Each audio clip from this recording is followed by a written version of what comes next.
Alrighty, and we should be live here in just a moment. I'm just wrapping up some technical issues and locating my stylus for some reason. Hey Eric, thanks for joining us today. How are you? Hope you can hear me all right.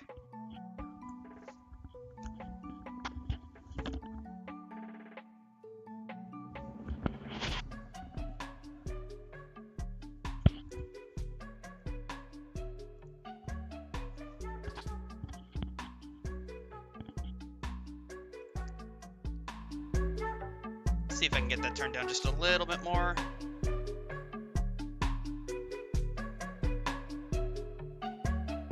And you can hear me well. Awesome. I'm gonna turn down the music just a little bit more on my end though, just because it's a little heavy. Alright, here's the first thing I've got to work on. It's a simple little thing, I'm mostly working on assets for a new project that I'm working on. And I will keep Discord up in the background on the other side, because apparently some friends of mine are having tech issues. But other than that, we should be good to go. So let's just pick let's just pick a color and go right on in.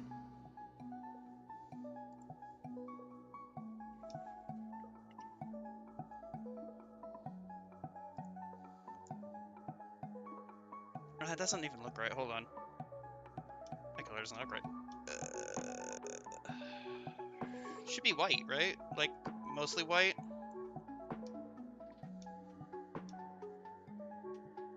Not a short, Cult of Lamb short. It's not a short per se. It's just a bunch of little mini animations that I'm working on. They're to complement the, they are mostly to complement the soundtrack that I just extended. I've been working on an extension of the soundtrack throughout the weekend, so what I'm going to do is make a bunch of little mini... Oh, the link's different. Oh, okay.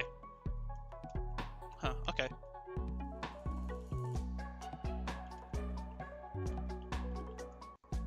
Yeah, so apparently when you go live, it changes the link to the stream. That's news to me. I've actually never heard of that, but hold on. I'm going to spread this new link around real quick.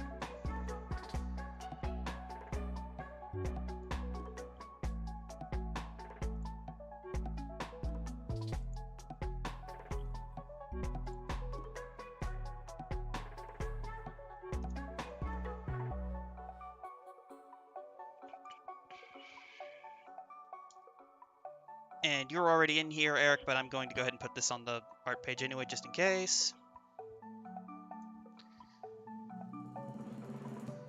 There we go. That should do it.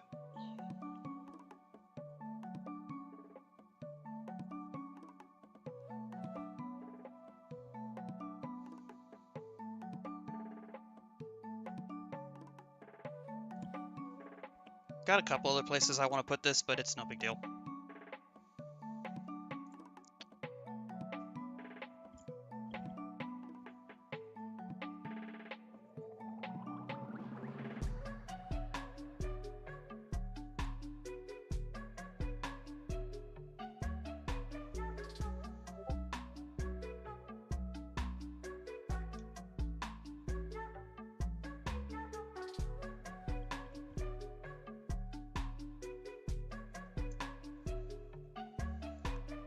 Hold on, I'm gonna see what the fill bucket looks like if I do this with the fill bucket. Let's see what this does.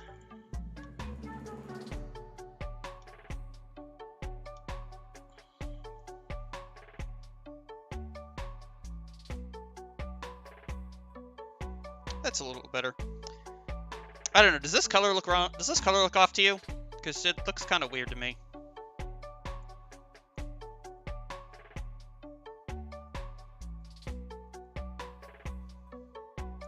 Hey Lori, thanks so much for giving me the new link. Yeah, big shout out to Lori for saving my butt and getting the actual link to the stream out.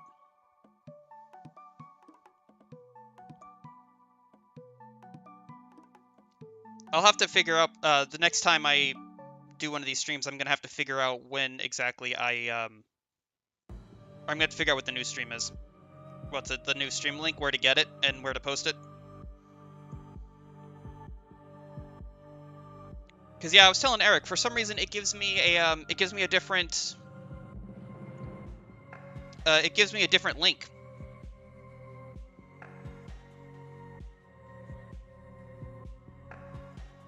All right, well, Slate Off White is what it's got me using right now, so I think that'll work. Yeah, I guess that's what we'll go with. Let's go ahead and let's get the fill bucket and just. I'd say let's just go ham with the fill bucket real quick, and then I'll go from there. I just want to fill this in real quick first.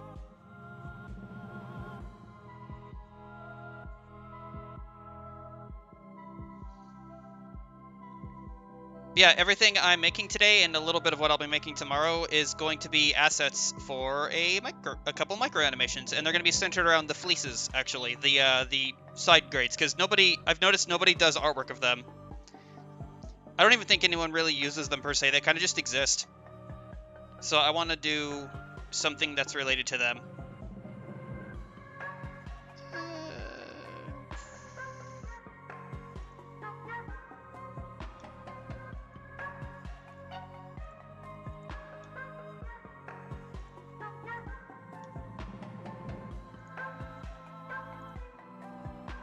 Let's get the red over here for the eyes, and probably a darker red for the mouth internal.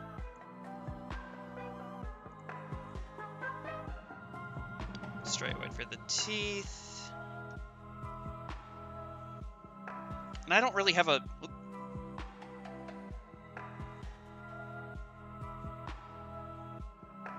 Yeah, I get that, but the problem is it gives me something entirely different when I'm actually setting the stream up. It doesn't give me that link. It gives me something else entirely, and I don't know where to go for the actual link that isn't that.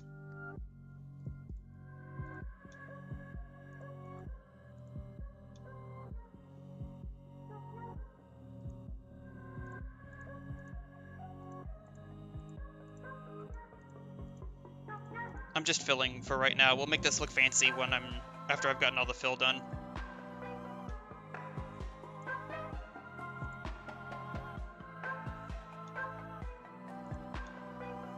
And actually,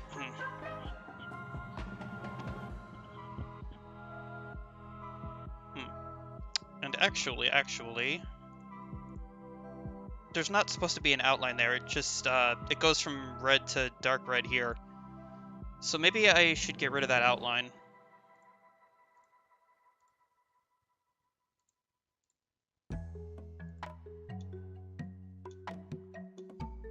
Okay, nice and full. So now we go back to the... Oh no, I had to step away, sorry if I missed anything. Oh no, you're fine, Eric. I was just explaining... but I asked on Twitter instead of Discord, so it was missed. Yeah, so Eric, I was just explaining that when I'm setting up my streams, it doesn't give me a proper YouTube link. It gives me a random assortment of jumbled nonsense. And apparently not everybody can find that link. But it doesn't give me like a YouTube link until I'm like well into the stream. So I got lucky in that Lori found it. And Lori was able to help me spread the link around to everywhere that I advertise. But Lori's not always going to be around to help me, is she? So I'm going to need... Yeah, it is weird. I don't understand it either. And I mean, I'm sure it does somewhere. It's probably just that since I'm still new to YouTube streaming, I don't actually know where to go to get the official stream link. Maybe I have to click something? I don't know.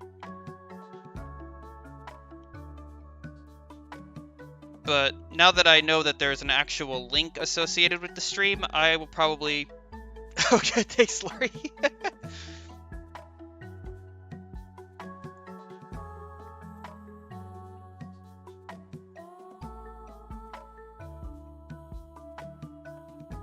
By the way, Lori is Scythera, in case you couldn't figure that out. They are a VTuber, and they are cool, and you should go check them out at some point. I believe they're still on Twitch. I am not on Twitch, because Twitch is owned by Amazon, and I refuse.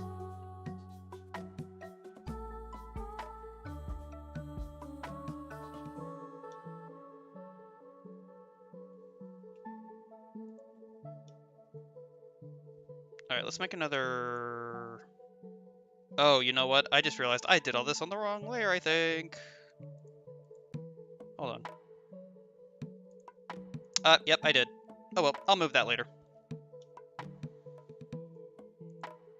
Here I am going, reinforcing all artist stereotypes, including the most notorious of them all.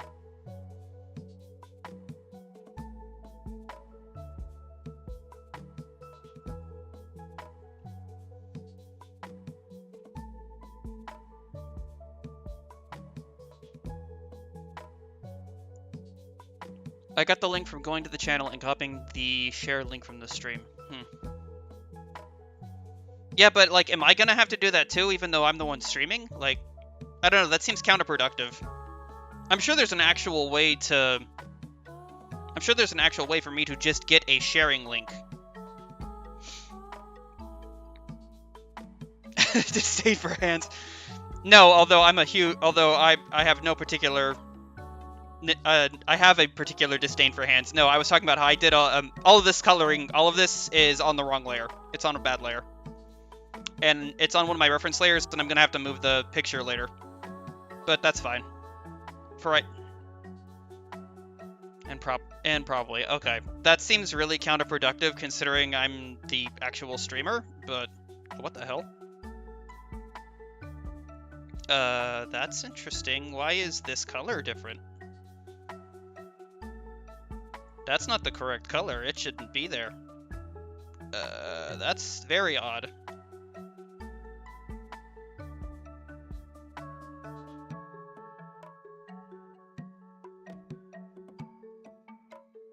Ah!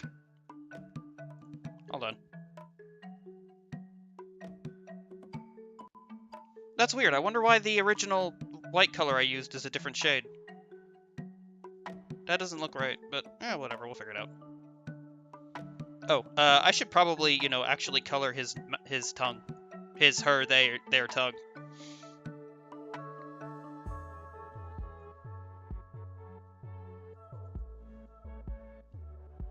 Cult of Exotl. That's actually going to be one of my streams later down the line, is I'm probably going to do a stream where I just draw a bunch of VTubers as cult members.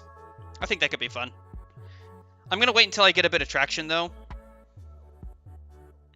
I'm going to wait until my streams get a little bigger, and that way I have people actively participating, because I kind of want people to, you know, actually show up and want to be drawn as cult members.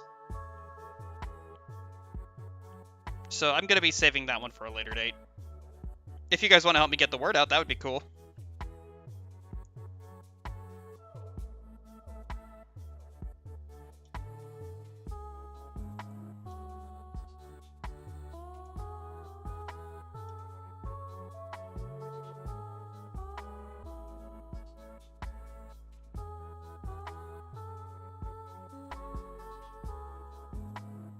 Awesome.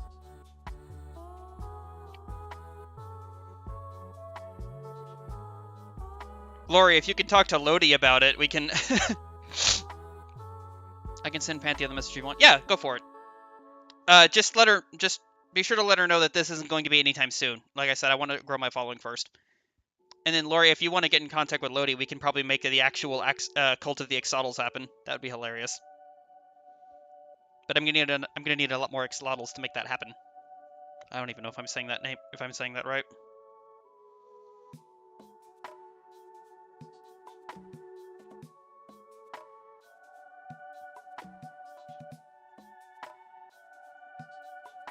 Spin. Let's see. So I'm debating if I actually need this outline or not. I don't think I do.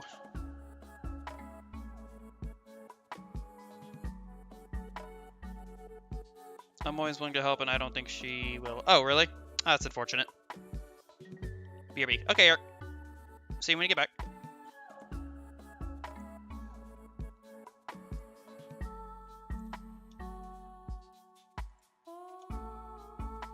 You don't think she's a fan of Cult of the Lab? Yeah, sorry.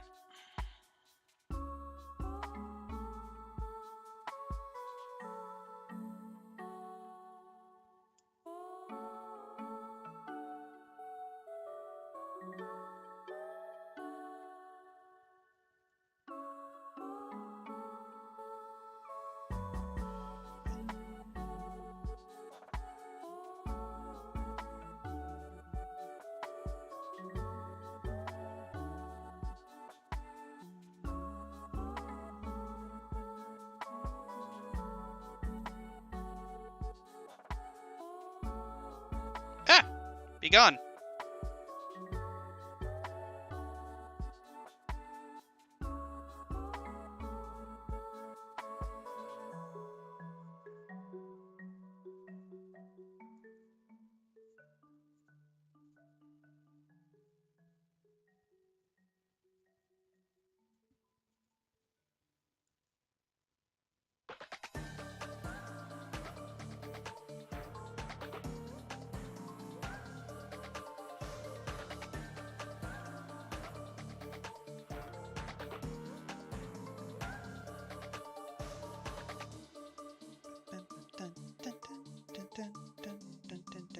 It's actually my favorite song on the soundtrack, go figure. I need to make this, I need to bring this out more. Yeah, I do. Okay. The problem with my fill bucket, I've noticed, and I think it might just be something wrong with Krita's fill bucket, is that it doesn't always want to fill all of the way, I've noticed. Even when I tell it to max out threshold and have no feather, it still doesn't really want to... I notice it'll go out of its way to not fill something up all the way, and I always have to make this extra layer on the bottom to just get everything filled in, and it's kind of obnoxious sometimes. I usually don't mind it, but when I've got multiple things I've got to create, this shit just becomes really tedious.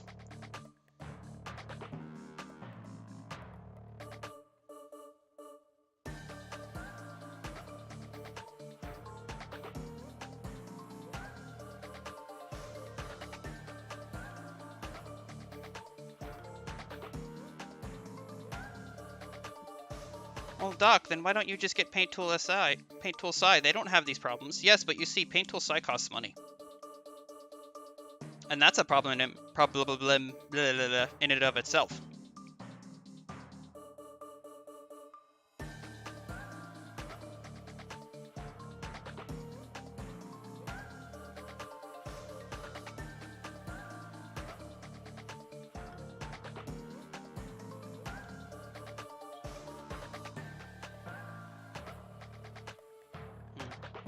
Let's see, I should probably do a little bit more work with the tentacles.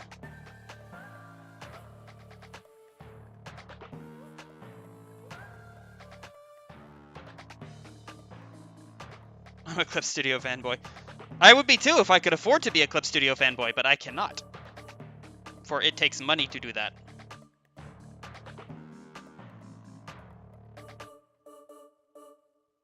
Oh, okay. It's more she's busy a lot, I hardly get a chance to talk to her. Okay. Thanks for clarifying. I hope she's doing well. It has been a while since I've talked to her as well. And I don't even think I see her post that often, to be perfectly honest. So I hope she's not, like, too stressed out or anything.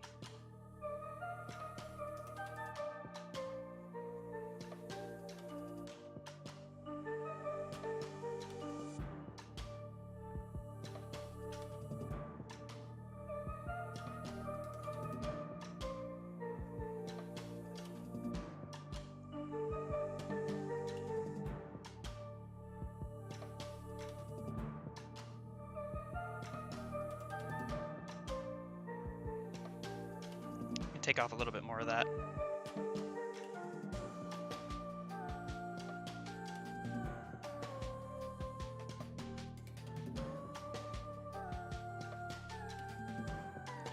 Last time she spoke to me was in...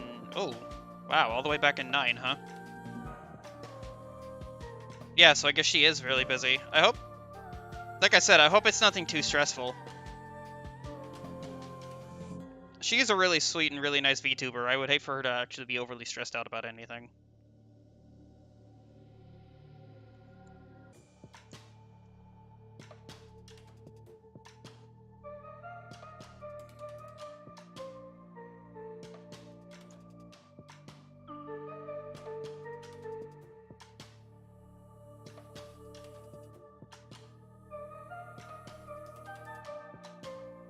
Really feeling these fill bucket issues that I was complaining about earlier. Let's see. All of these need to have a red fill, if I remember correctly.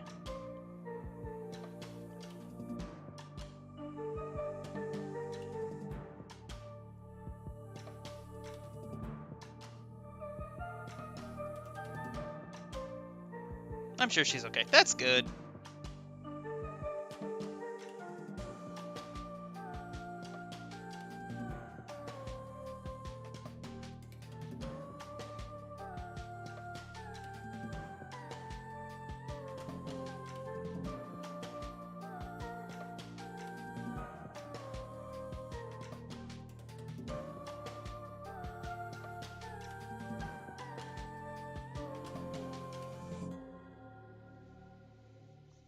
Let's see here. How do I want to do this? Let's see.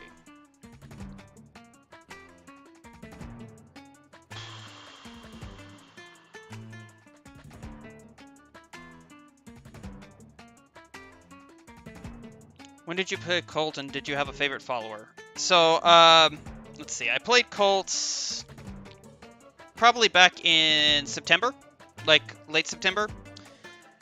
Took me about, I'd say I beat it over the course of the whole month, if I had to guess. My favorite followers are the witnesses, the ones you can recruit after you beat the bishops.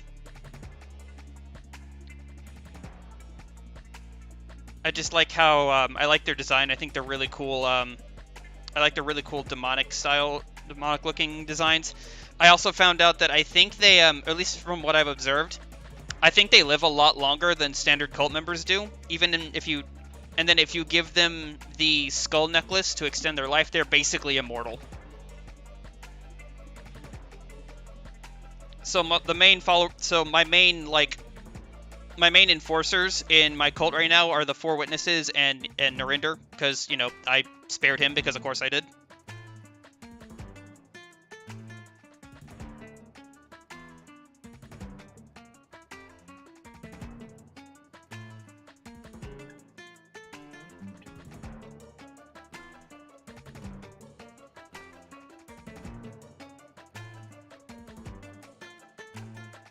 That's so cool, I did not know that. Yeah, at least I'm pretty sure that they live longer. It just, I don't know, it just seems like they've been around longer than my other cult members have, and I haven't resurrected them or anything.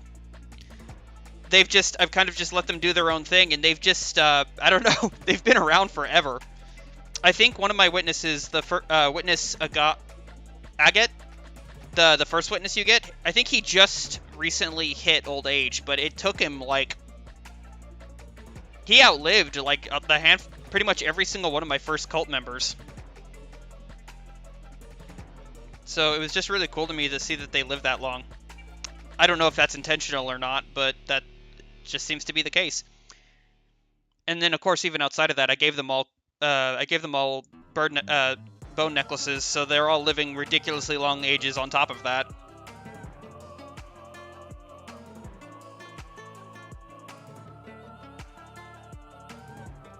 No Lori cultist. I haven't made Lori yet. I'm going to. I promise I will make a Lori cultist. I just haven't yet because I haven't gotten the Exodal cultist yet.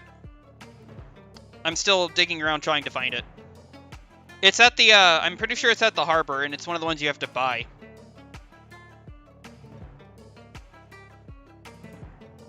But yes, the Lori cultist will be happening soon enough.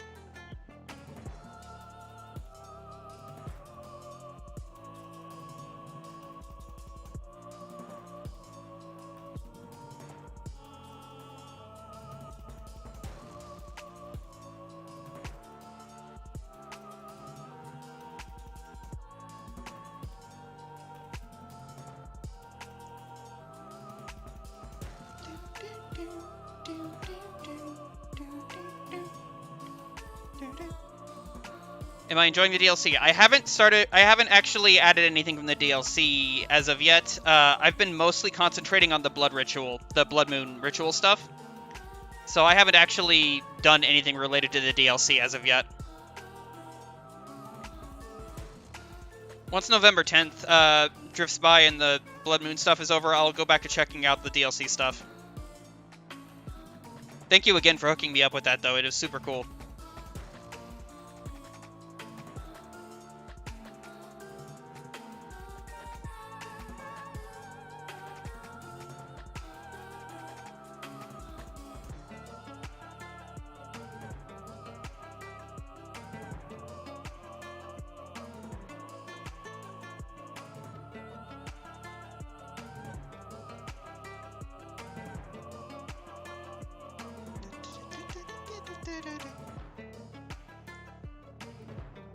Yo, I want to meet whoever went.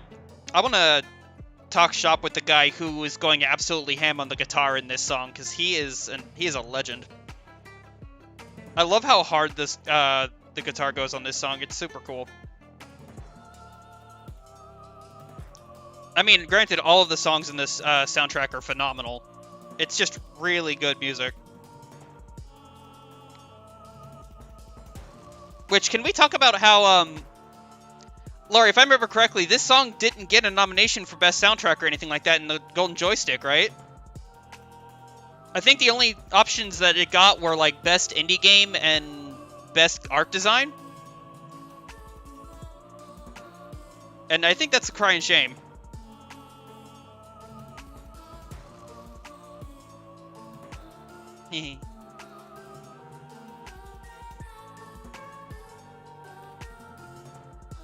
Like, I really am disappointed that this game wasn't nominated for more stuff with Golden Joystick. I really hope the Steam Awards don't do it dirty like Golden Joystick did, because man, that was really depressing. This game only got nominated for like 2 awards, one of which didn't make any sense, and the other one was like, there were so many other games I feel like I should have been nominated, especially compared to what they actually put up. Like, why wasn't Massive Monster an option for best, what was it, best dev team or something? I ended up voting for Tribute because I couldn't vote for Massive Monster. Or I guess in this, would it be Massive Monster in this instance or Digital Extreme? I don't really know.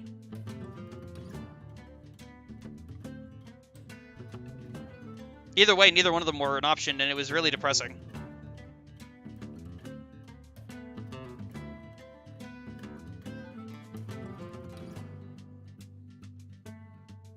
I love the Knuckle Bum music, dude. It sounds like Hearthstone. It gives me Hearthstone vibes. Let's see.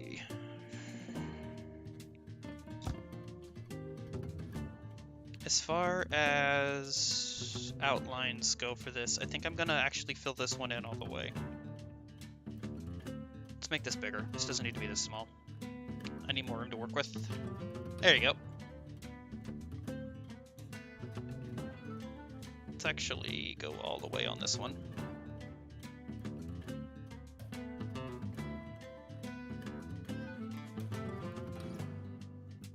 I feel it's rigged. It's absolutely rigged. No, it absolutely is.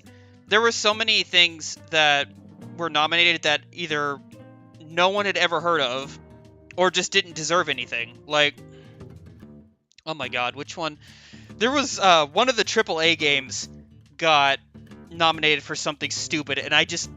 Oh no, it was Halo Infinite, I think, got a nomination for Best Multiplayer, and I just could not stop laughing. Because that is horseshit.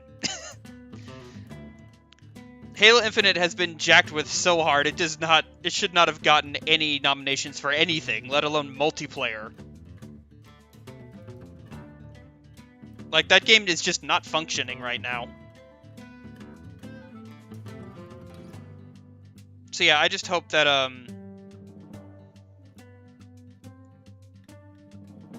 I just hope that the Steam Awards treats it a little better, with a bit more respect. Hollow Knight should have been nominated. Hollow Knight Silksong was an option for most anticipated game, and it did get my vote there, along with Mass Effect. Other than that, yes, I agree wholeheartedly.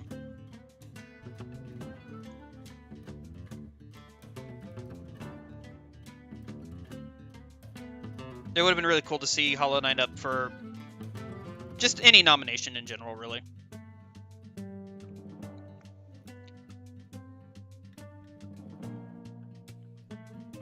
Hey Eric, welcome back.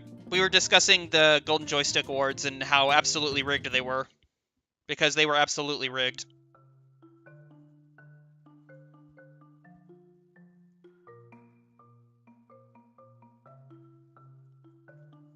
For Scythe's sake, I won't go on my whole tangent again.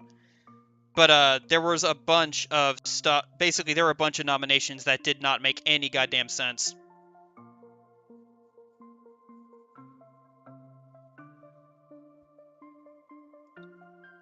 Am I getting the new Pokemon? Boy, that is a question, isn't it? So I'm really on the fence about it. On the one hand, it looks really good. Graphically, it does actually look pretty impressive. And it sounds like a lot of the old features are coming back, like camping's coming back. Camping's coming back, and camping looks really good. Combat looks a little better, but I don't like the auto combat. Whoops, sorry, I hit my mic. I don't like the auto combat option. I think that's really stupid.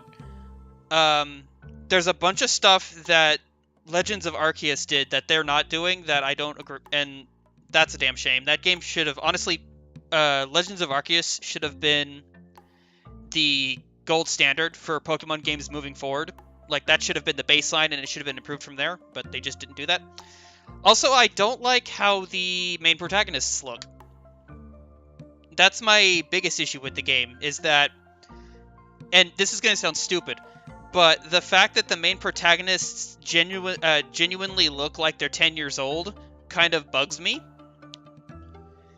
With the other games like take X and Y, for example, it was kind of implied that you were a 10-year-old, but you looked relatively like a teenager, more or less. It was easier to self-insert because your age range was debatable.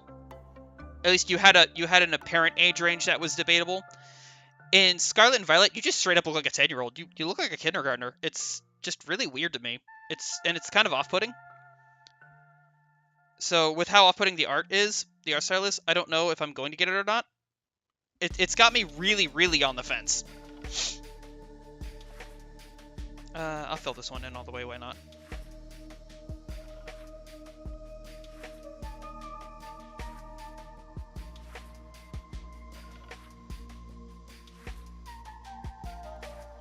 Arceus is a side game, that's why, and yeah, the design of characters looks like an MMORPG, not a Pokemon. You know, now that you mention that, a lot of the characters look like Temtem. They look like they're straight ripped out of Temtem, which I find hilarious. I definitely agree that they don't very much look Pokemon-esque. The legendaries being bikes is kind of dumb to me, and the fact that one of the bikes straight up doesn't use its wheels looks even dumber to me.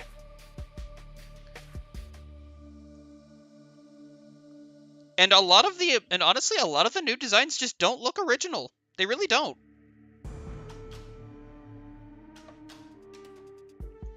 The, what is it? The new dog one, I think it's like Gravelove or something. He's adorable. He's an awesome design. I love him to death. But a lot of the other Pokemon don't really, I don't know, their designs lack a lot of originality, I feel like. The water starter, I swear that we have that exact Pokemon in the game already. It's basically like itty bitty Pelipper, which makes me wonder about the anime. Maybe. Honestly, they seem to be putting they're putting a lot of effort into the Shield and Sword anime, like a metric boatload of effort, which leads me to believe that there's a possibility that they won't continue the anime after Shield and Sword, because they are very clearly just going all out with this one. There's a lot of collabs, the art style's been improved, a lot of reappearing characters from older animes are coming back. So I can't help but think that this is the end-all be-all for the anime.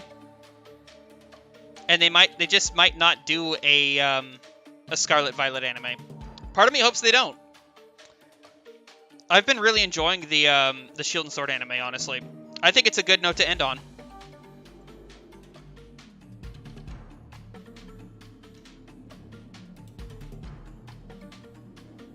I'm gonna be adding a glow to this later, so I can clean this up a little after I get all the designs for this done, make it look a little prettier.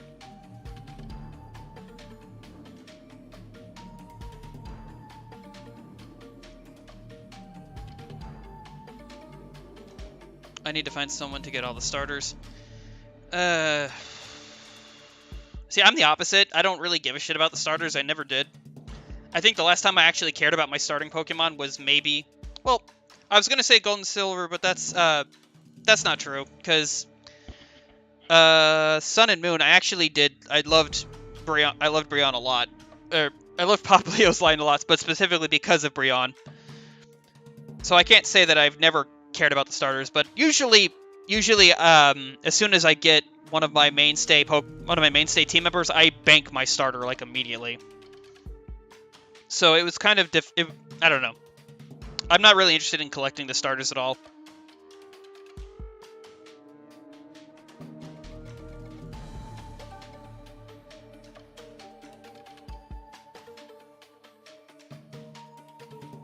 Okay, outline that. Merge this down. That is that. That is that. Let's merge these down. What's this? That's the glow. Okay, merge these down, and we'll go down one more layer. We're going to select this color, and we're going to fill this crap in.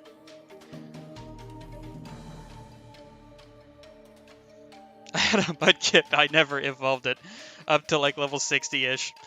So you pulled an Alpharad. Alpharad beat the entire game with just one Mudkip. If you've never seen that video, it is hilarious.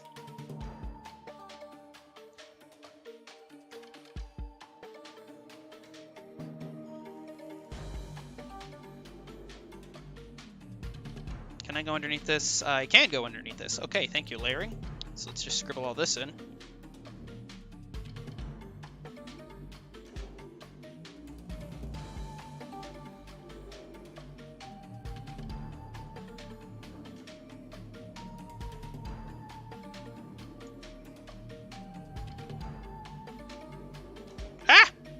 Hold on.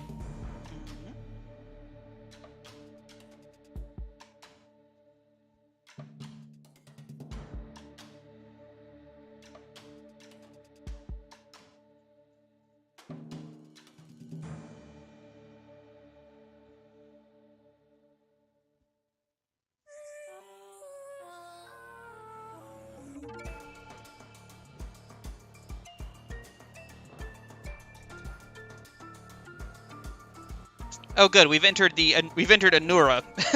All of the super creepy songs are gonna play now. Woo!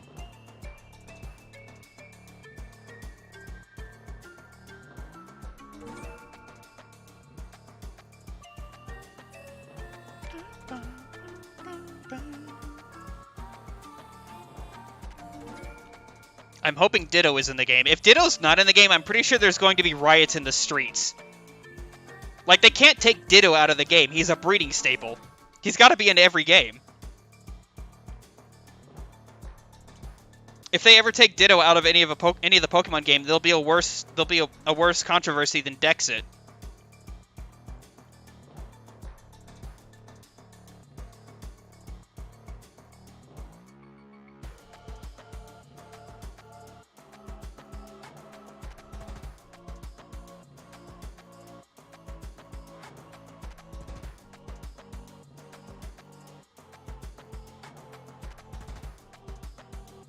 Oh, damn it.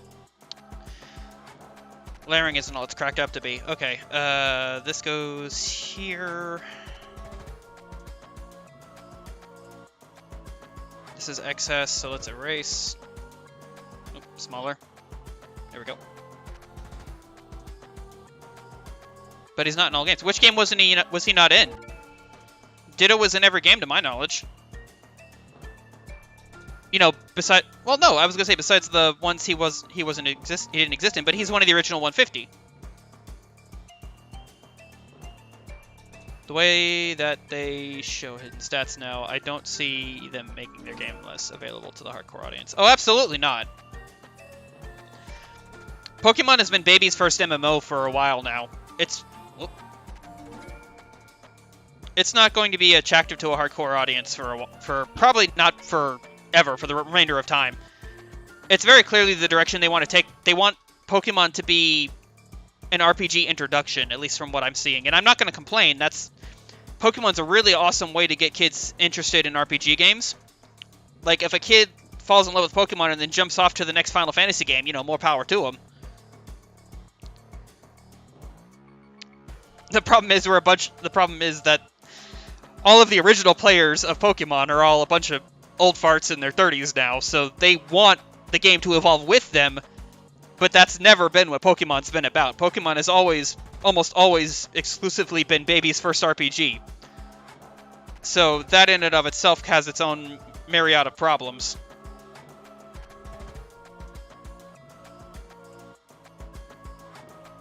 Oh, shit. Went too far down. Okay, so I gotta... Give me a sec. I gotta take this reference off the color layer. Where's my mouse? Here it is.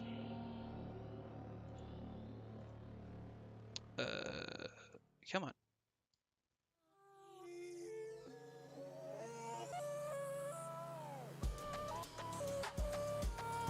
And actually, I think what I'll do is I will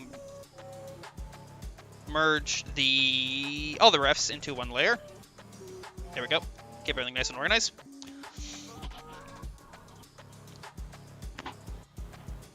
Sorry I keep bumping my mic. If I'm making feedback, I apologize for that. It's not intentional. Well, the egg moves are very unintuitive to those who don't use guides. Breeding in general is unintuitive. The entire concept and aspect of breeding, I feel, is extremely unintuitive. And I think that's mostly because... Glorious Cult Leader's coming along very well. Thank you. This is the, so this is going to be the first one that's centered around Fleece of the Glass Cannon. So it's going to be mostly spell effects and fancy stuff happening in the background. I need... What I need, and what it's not giving me... Fuck, where's my mouse? Digital... There it is. I need this. We're going to do... See if we can get ourselves some nice flashing lights.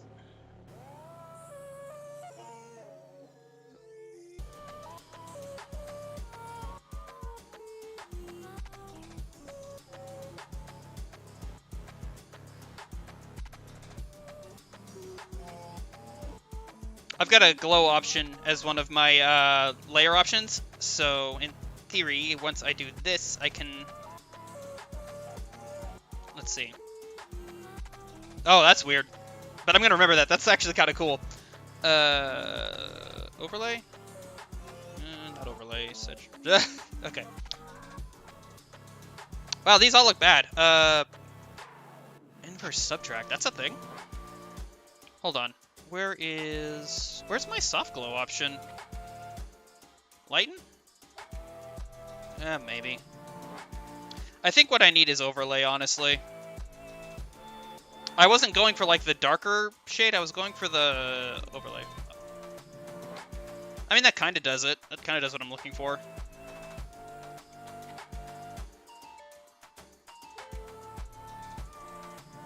Whoop.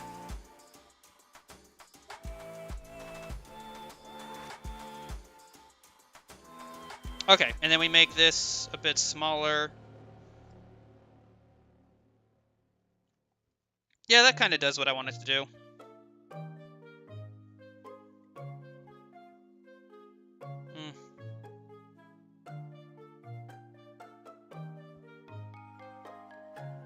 Yeah, I think we're just going with overlay for now. Everything's got to be all glowy. I wonder if what I should do instead is lower opacity and then do this. What? Oh, hold on. I wonder if opacity is my problem.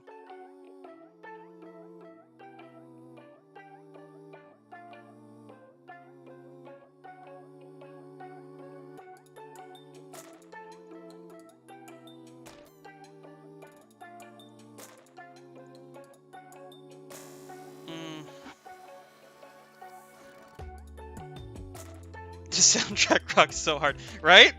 No, I love the soundtrack for Cult, and it is a damn, honestly, it's a damn shame that it didn't get any kind of nomination for its soundtrack, because it goes so hard.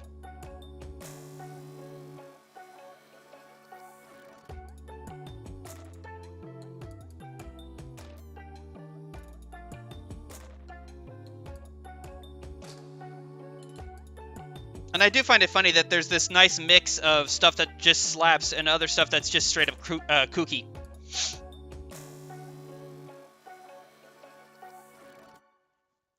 Google is being no help. It says it's been a majority of mainline games, but not the names. Okay.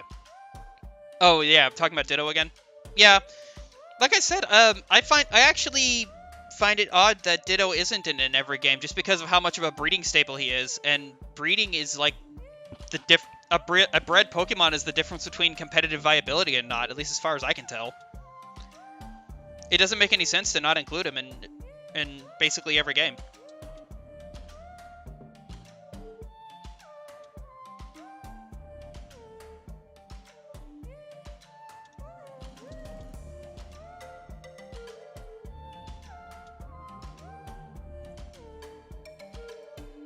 That's cool looking, actually. I might hold on to that later. It looks pretty neat.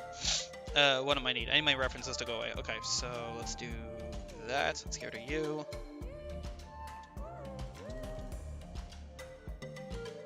Yeah, I like the cap shot music, which works great for Shopkeeper. Yeah, exactly. And then it's followed up by Anchor Deep, which just goes hard. This, if I remember correctly, for this I multiply, I select the same layer. I need this. I need it to be on a higher layer. Thank you, layering. You are just amazing. What are you? That's the outline. Okay, we'll put this here. Referencing the Kukir songs to the soundtrack. Yeah. Well, I find it, I like how much, personally, I just like how many angles they cover.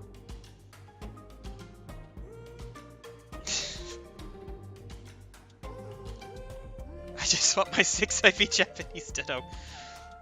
We all want our 6 IV Japanese Dittos, Lori.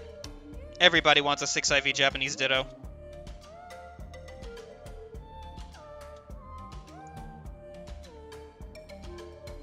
It can be anything you want it to be, and it can also be your waifu.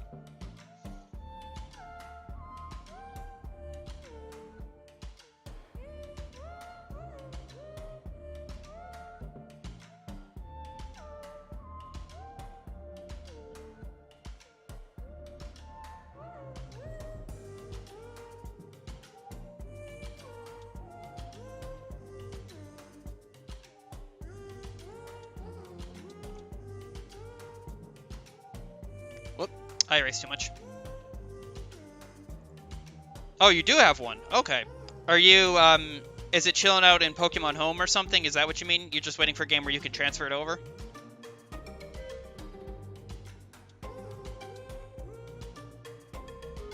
No, waifu is all waifus. It's every waifu at the same time.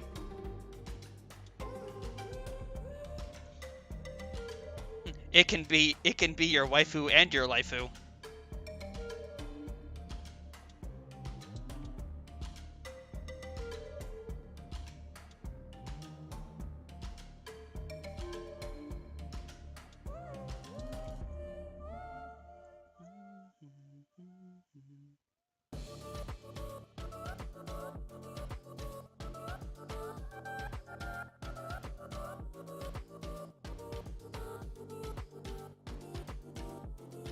Ah, dang it.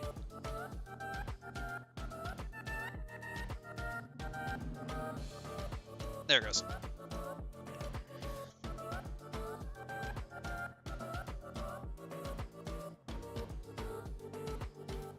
Pokemon Sword, I think I lost all my home Pokemon. Oh no! Yeah, exactly.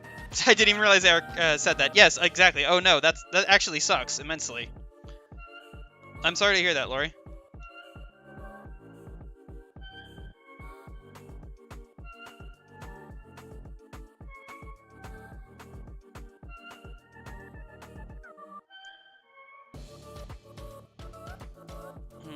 I really want to find a safe way to copy my favorite Pokemon. To my knowledge, Eric, the only way to do that really is Pokemon Home, which is the Switch equivalent of the Pokebank.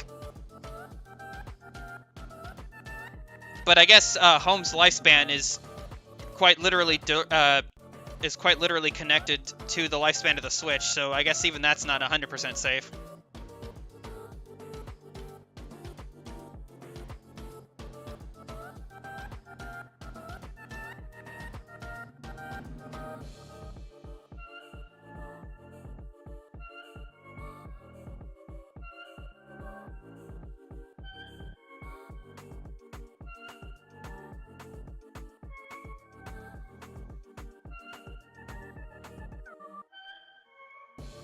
personally, I don't see why they don't just, on the subject of a Pokemon game with all Pokemon, I feel like they just need to make one final massive mainstay game, and then just expand on it with DLC. Basically, make a new region, have that new region's list of Pokemon, and instead of making new games going forward, they just have DLC where they add the new regions and they add the older regions back in, region by region by region, and then add Pokemon affiliated with those regions until eventually they just have this gigantic Pokemon MMO-esque thing. And I mean, maybe the Switch couldn't handle that, which might be the actual problem. The thing stopping them from doing that. But I think it would be really cool if instead of re-releasing Pokemon over and over and having these Dexit problems, if they just made one big mainstay game and just kept adding on top of it.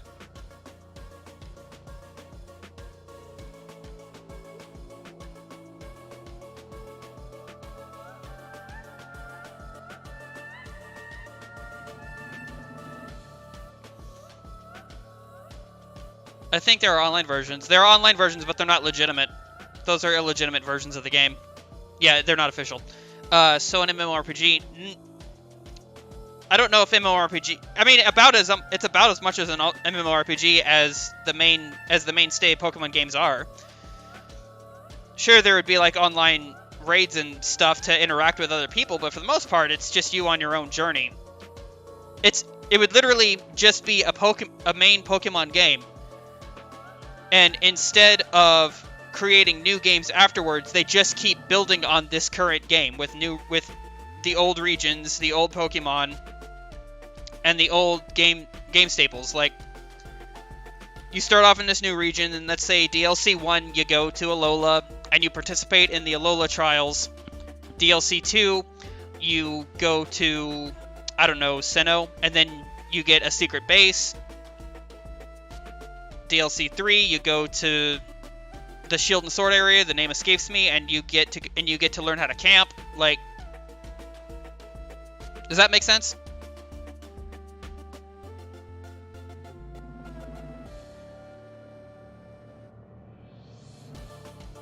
Making this too big.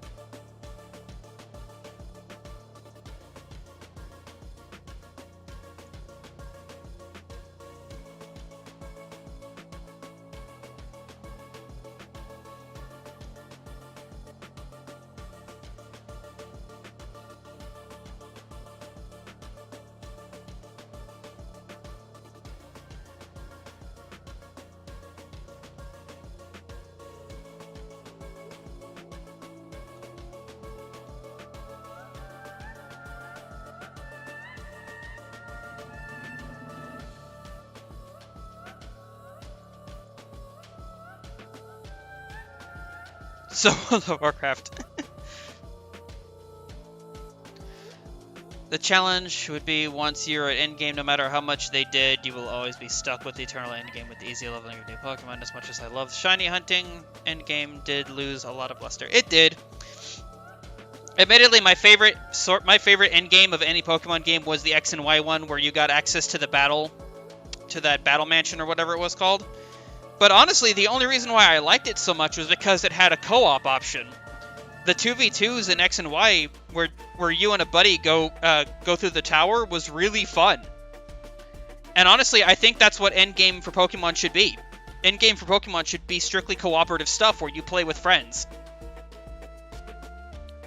And Shield and Sword kind of had this with the raids, in that sorry, words are hard. Once you and your friends beat the game and beat Isle of Armor or whatever the DLC was, you got to go on raids with your friends, and that was super cool. Pearl's version took way too long and gave a poor reward trip. True, very, very true. I remember the reward thing for Pearl. It was god awful. Supposedly the new Pokemon will have overworld shinies. That'd be nice. For someone like me who has literally never caught a shiny in his entire life and or Pokemon career, that would be really cool. I would actually really like to see overworld shinies because, yeah, excluding the red Gyarados that everybody owns, I've never had a single shiny Pokemon, and no, the ones in Pokemon Go don't count. I have a handful of them in Pokemon Go, but I don't consider that to be... They've all been tied to community events, so I don't count those as encountering shinies. I've never encountered a shiny in a Pokemon game.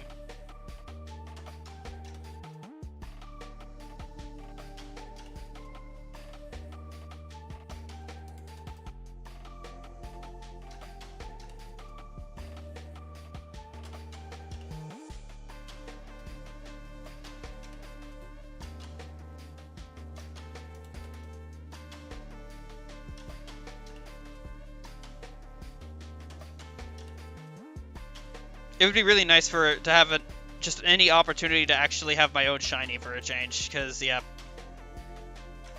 I've just never actually been able to own one, and I would like to own one.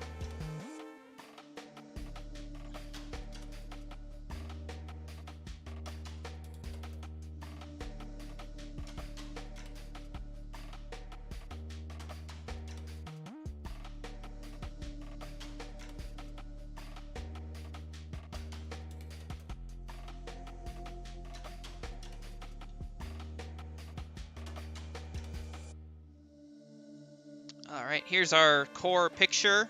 Whoop, hang on, I did a thing. That's gonna be this is gonna be the core picture in the forefront of the animatic. So after this, I need to make a few side assets. I can do that. And I can do that on my own because they will take very little time. I need to transfer you a shiny Absol. I mean, yeah, that would be awesome, Eric. I would gladly accept that. But what I mostly mean is that I want to encounter a shiny. Like, I've just never, over the course of every Pokemon game I've played, I've never encountered a shiny before. So I would just like that opportunity to actually, I would like that wow factor that comes with encountering a shiny just completely at random. I've never got to experience that.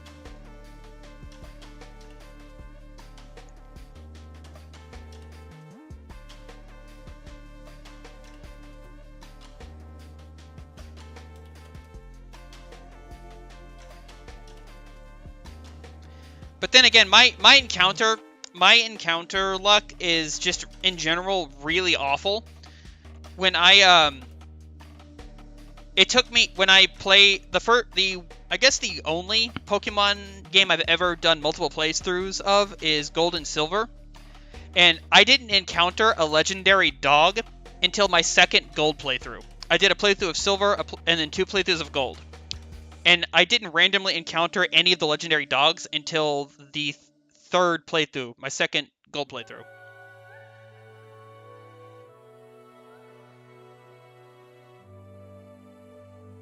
Oop, what happened?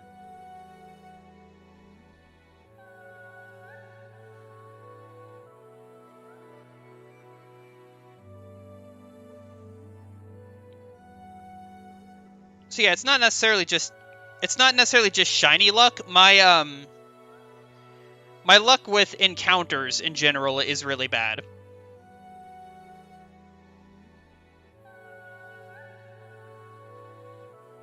What song is this? I don't remember this song.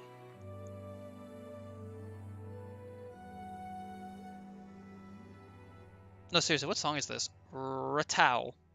Huh, okay. That's a new one for me.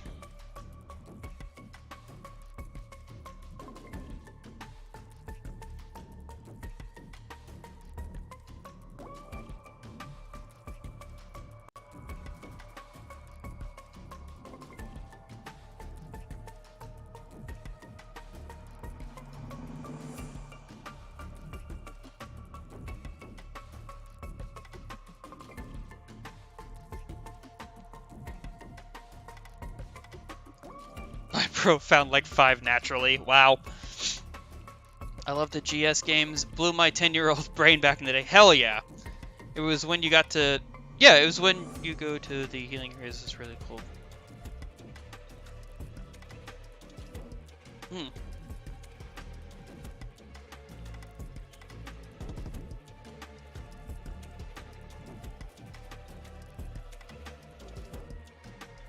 I think I remember what you mean. Yeah, no, But yeah, no, Gold and Silver blew my mind way back in the day, and the release of Heart Gold Soul Silver was the first game where you ever got follower Pokemon, which is like the coolest shit since sliced bread.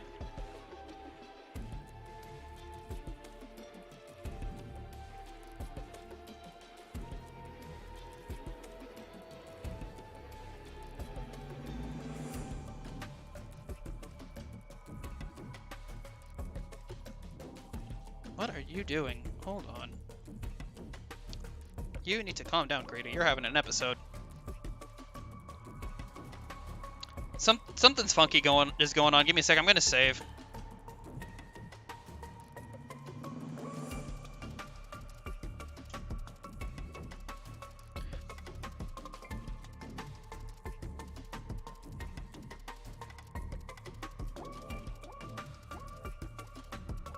Some wonky stuff was happening, and I didn't want to lose my progress.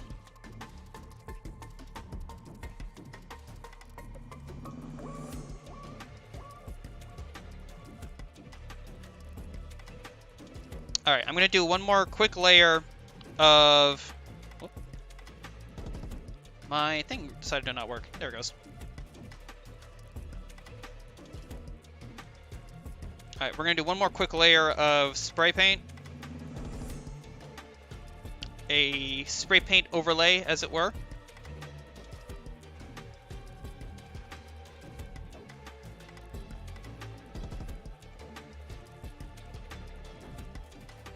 Save 5, save 10, save 37 different files in case you have to go back. That might be why my hard drive is always full. There's no might in that there's no might in that statement, Eric. That is why your hard drive is always full. I mean, don't get me wrong, I'm a paranoid individual. I'm not that bad though. All right, I'm gonna do a quick.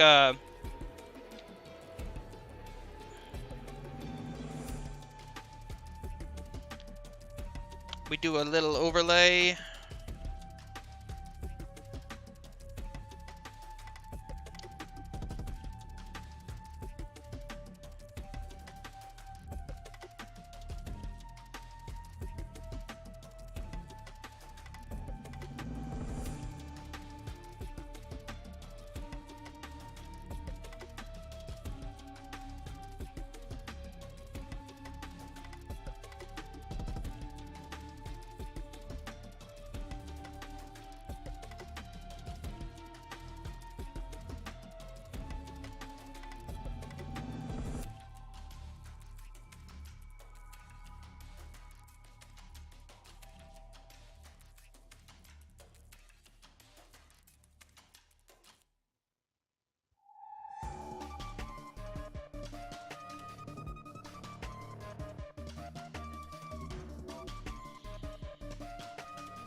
This is a quick little shortcutty thing I do to put in a little bit of artificial shading. Makes it pop out a little more.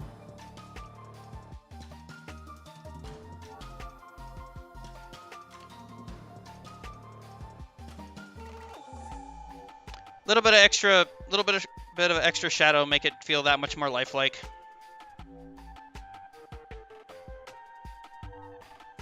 I mean, I don't think it actually does anything in the long run, but I think it makes it look nice.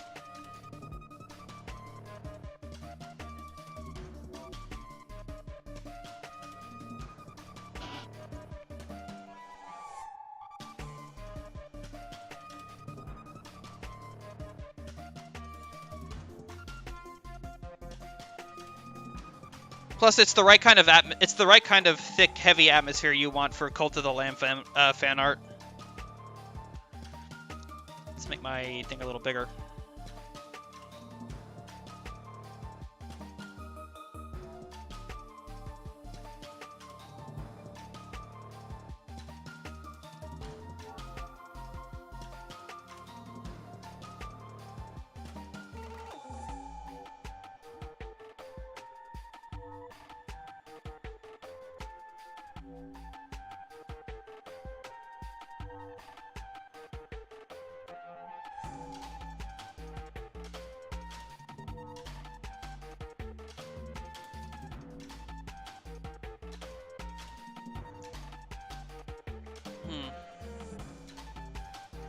Maybe I need another layer of...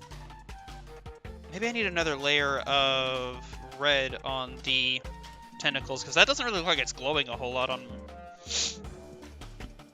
Well, okay, it's not that it's not... It doesn't look like it's not glowing, but it could be glowing more. It could be more on fire.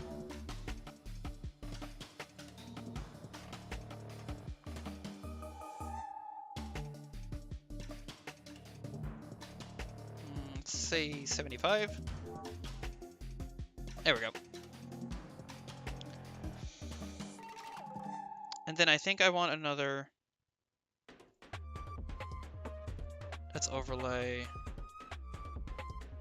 This is normal. Okay, well, what if I change this to overlay? What does this look like if I overlay it? Ah, that didn't look as good. Nope. Nope, no, no, no, no, no, no, no, no. Normal. So I think what we're going to do instead is we're going to do another layer of the bright burning red. And I mean like the red red.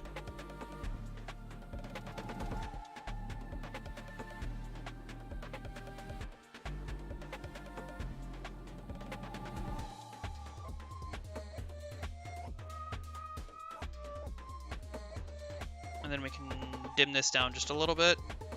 Or actually, let's see what this extra layer looks like if I overlay it. Well, hold on. Lighten. No, that looks bad. Multiply. Normal. Huh, okay. So what if I do that, and then...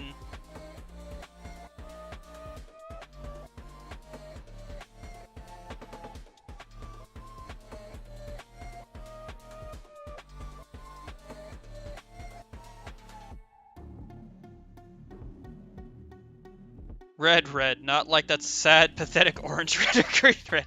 Exactly. There is only one acceptable shade of red when you're talking about the Cult of the Lamb, and that is the reddest of reds.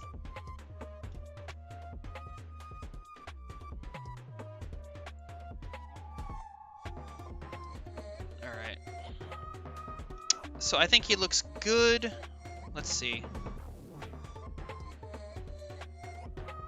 As far as the base asset is concerned, he looks good. So let's do glasscannon.png.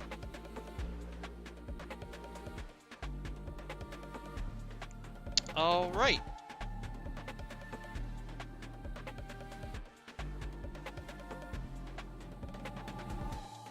That's looking good.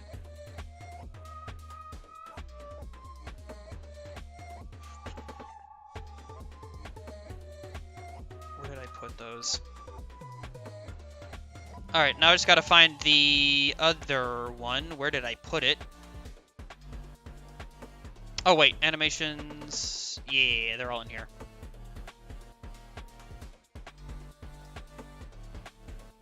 So give me a sec. Give me a sec, real quick, guys. I'm gonna pull up the next thing I gotta work on.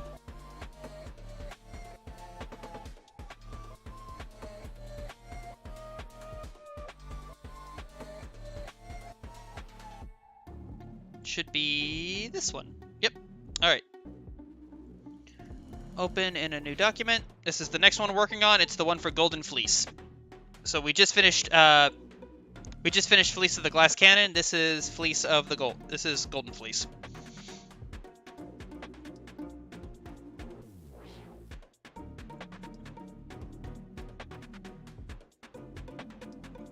Oh wait, I need the full thing here. Oh, that ain't right. Shit! Don't forget your layers, folks.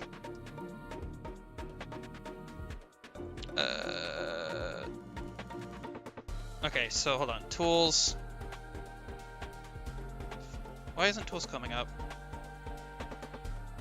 Oh, I see what the problem is. Filters.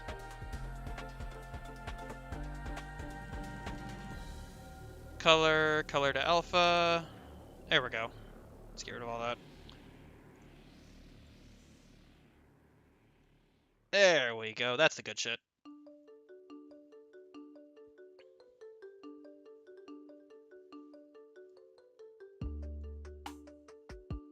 Open a new layer. Yes, I'm aware.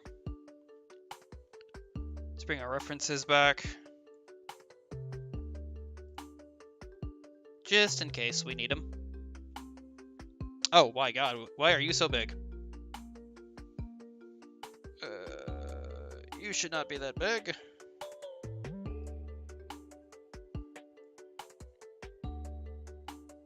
I love how you decked your character for the stream today. Yeah, I'm not very good with VTuber Studio, so I don't really know how to make my character like move or do anything of note. So I thought instead what I could do is just have my character decked out in a different costume for each stream. I think that's a nice alternative.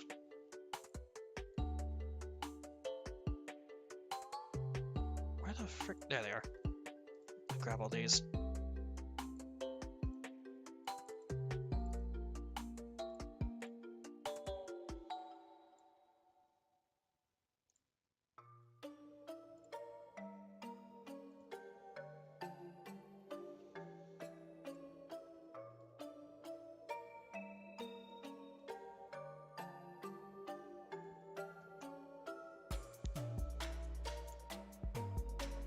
I've never looked into VTuber Studio. I'll have to give it a look. It's complicated.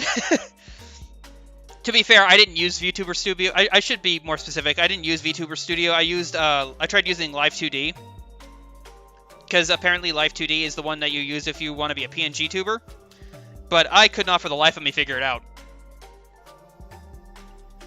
I'm sure there are several tutorials that are really good, but I just couldn't find any. Sag. Never worked with 3D models, but Blender being free, I have no excuse except for my laziness. Well, there's that, and the fact that, 3D models are hard as balls. Yeah, Live2D is apparently what you use if you don't want to use a 3D model. If you want to use a 2D model, you should use Live2D.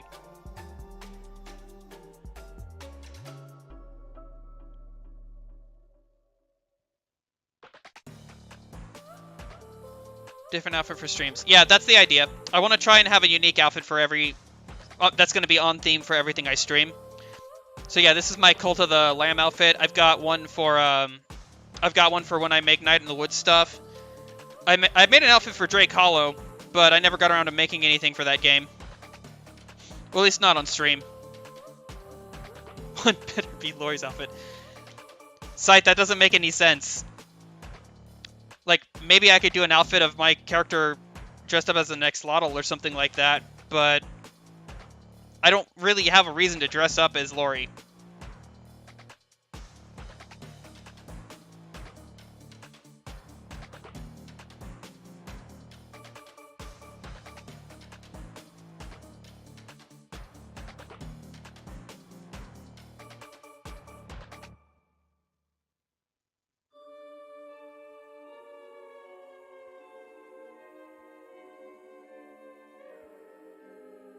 Where are we in the soundtrack right now? Martyred. Oh, this is the one when you... This is the one where... The song that plays when you fucking die.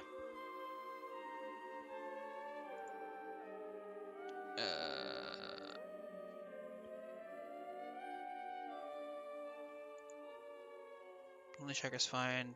Bishop Temple... How big... No, these are fine.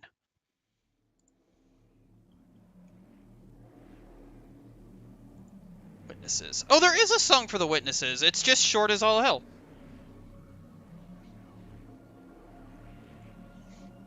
But we just missed Spooky Month. I know we just missed Spooky Month, but I still like to cosplay. Like, spookiness aside, October and costumes aside, I like to... You know this, I like to cosplay. And it's kind of the only way I can make my character stand out on account of the fact that I don't know how to move him.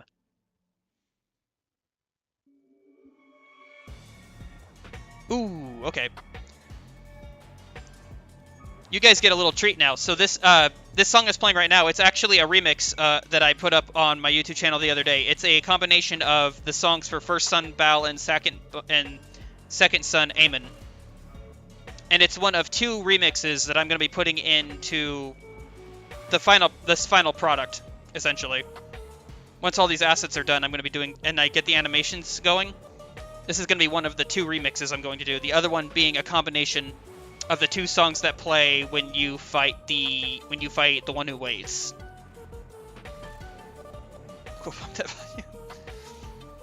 Well, I say remix. It's a micro remix. It's an extension. I extended both of them and then combined them in a way. So it's a micro remix. But yeah,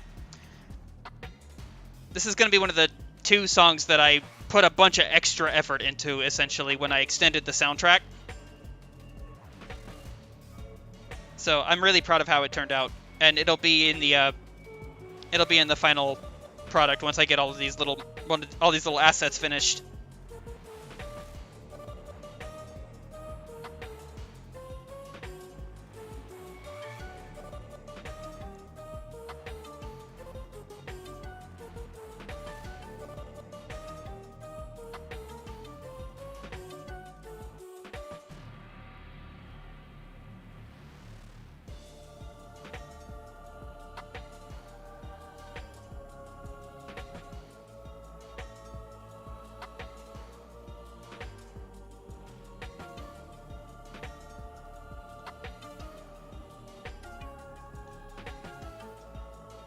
BRB, alright, I'll be here.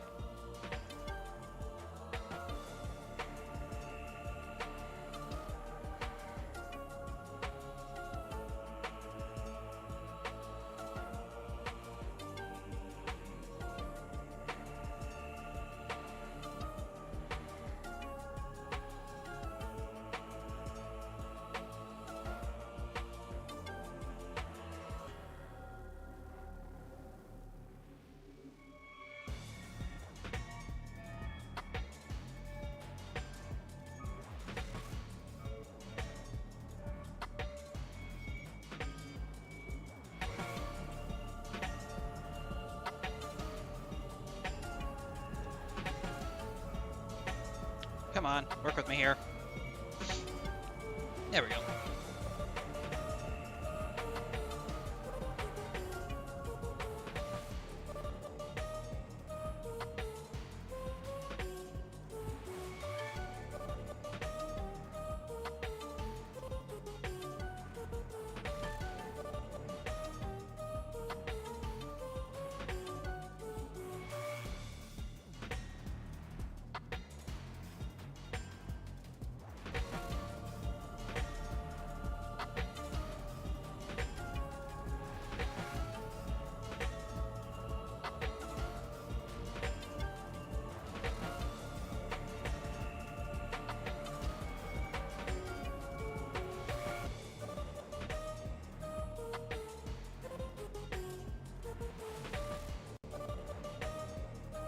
I think that's right.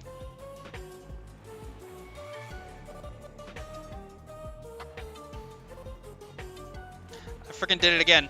Okay, that's fun. Whatever.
Order Golden Fleece was kind of like a weird one because it had multiple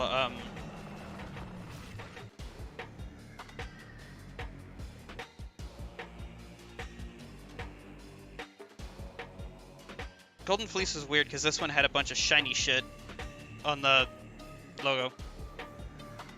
I should be a narcissistic cult leader. You know, you can be a cult leader without being narcissistic, Lori.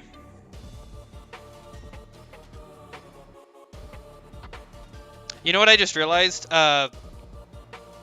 Canonically, and I can't believe it took me this long to realize it, but there actually isn't any physical way for Lamb to have his hat on and a weapon out. So I kind of screwed the pooch on that one. That's awkward.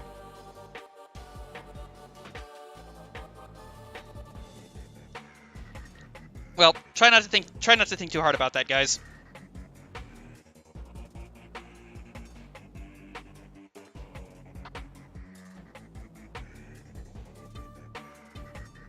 I promise it was not intentional.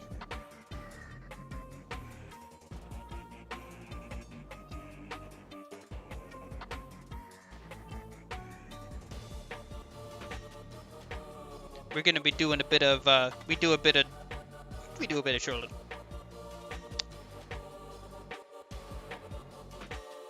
We do a bit of canon breaking here in the studio.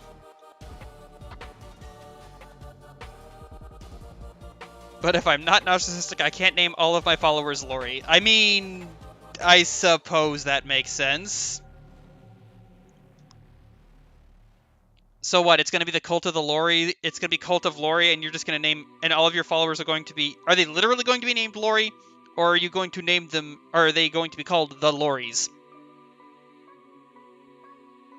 Like, how literal are we talking in that regard?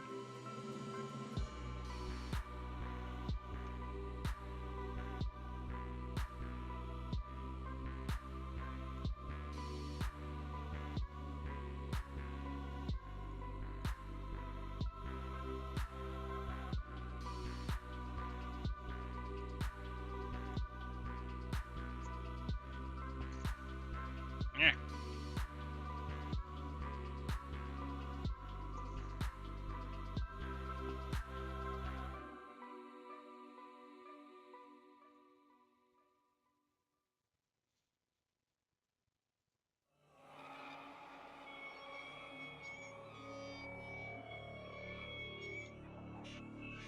Oh, this is that stupid song that plays when you get kidnapped, isn't it? Skip. Lori, welcome to the Cult of Lori. I'm Lori.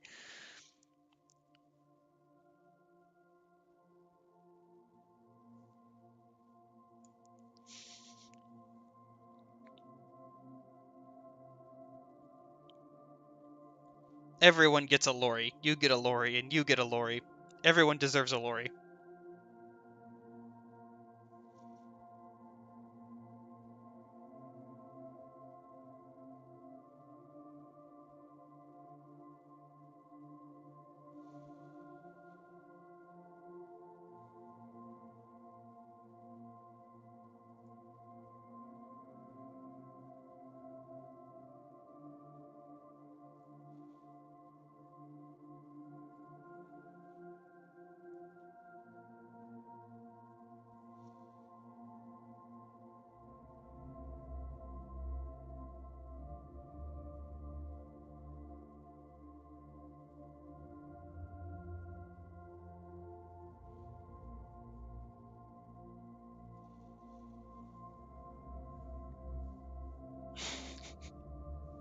We worship the Lori Fumas.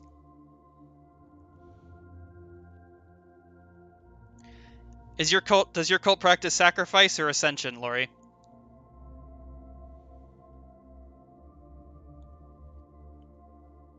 And more importantly, what's your stance on old people? These are very important things every cult leader must know.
So where does Helix come in all this?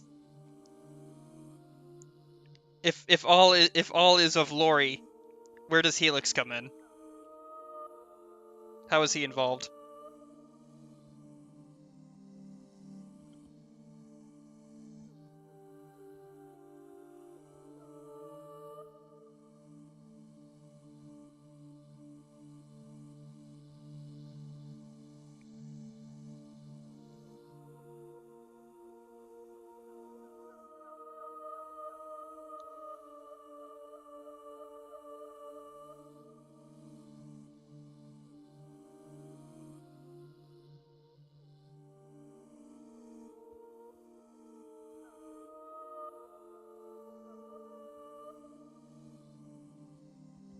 Nice quiet little song to wind down the soundtrack before I loop it.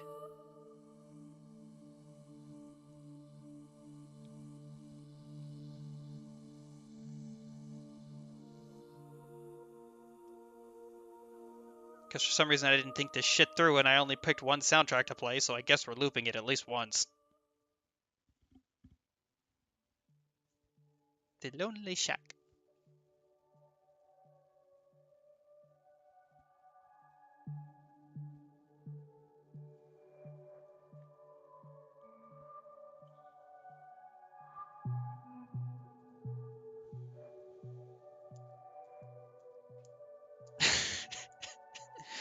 Okay, so... Oop, that's not right. Helix birthed Lori so Lori could grow under the Helix's light. So in this instance, Helix is the one who waits. Is that how I'm interpreting this?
Howdy, welcome back, Eric.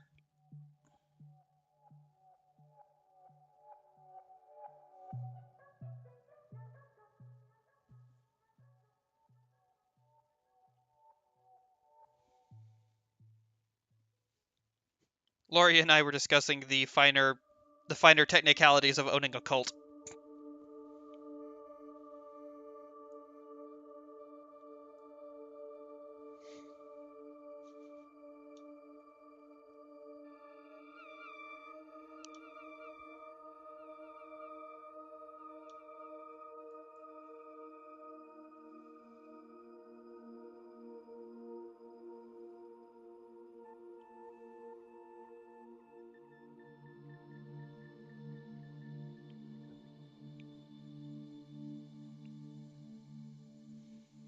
Also, I made a canonical whoopsie.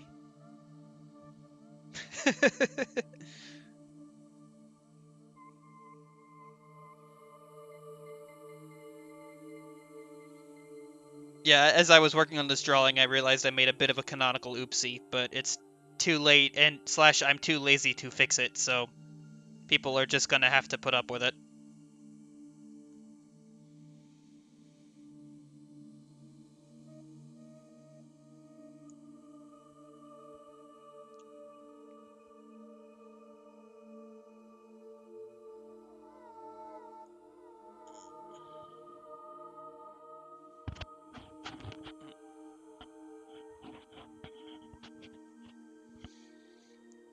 I'll show you in a second.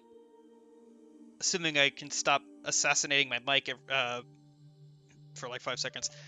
So, in the game, there is actually no physical way for Lamb to be wearing a crown and holding a weapon at the same time on account of the fact that the crown turns into their weapon.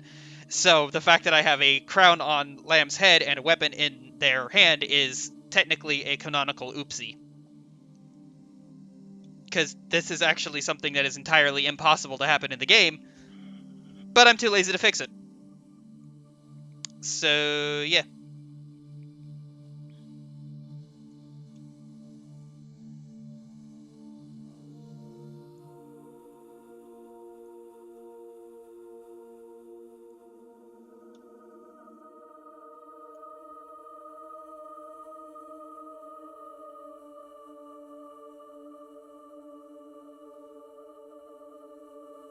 He probably picked it up from another cultist. That's the story, and I'm sticking to it.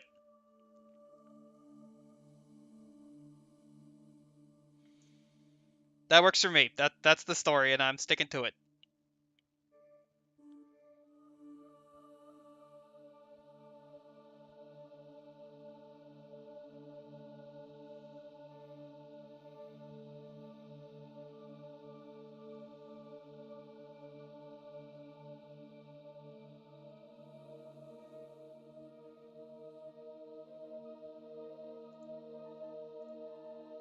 Alright, let's swap over to multiply real quick and do the shading layers.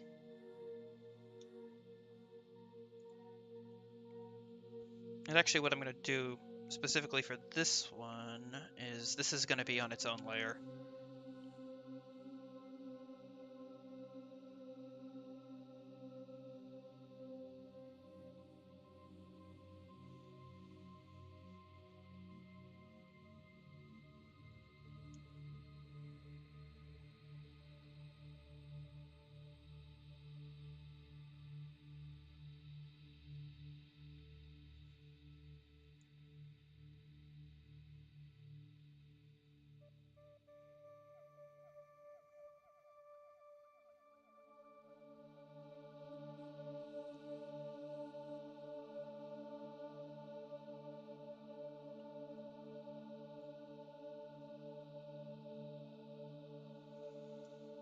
Good question. If the one who waits can resurrect people, why didn't he collect and resurrect all lambs for a harem? Maybe it had to be the last lamb specifically. It could just be if you remember, Ratu was a vessel at one point, but wasn't powerful enough to wield the crown correctly. So it could just be a matter of the other lambs weren't powerful enough to actually wield the crown. Aside from that, yeah, I think it's just a matter of it had to be the very last lamb. Because the prophecy was about the last lamb. It was praise the lamb, conduit of power, blah blah blah. It was about the prophecy was about the last lamb, and this lamb being the last lamb, that's the one that the prophecy focuses on.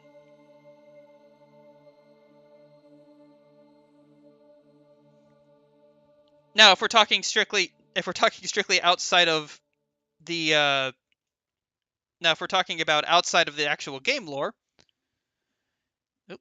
whoops, there we go. Let's restart the soundtrack real quick. If we're speaking outside the game lore, and why didn't he just do that for the shits and giggles, I have no answer for you. Maybe he just wasn't interested.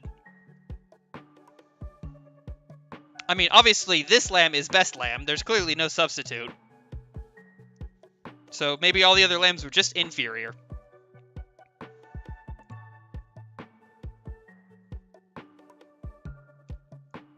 Lamb. Oop. I use something else for shading. Which one did I use? Was it this one? That doesn't look right.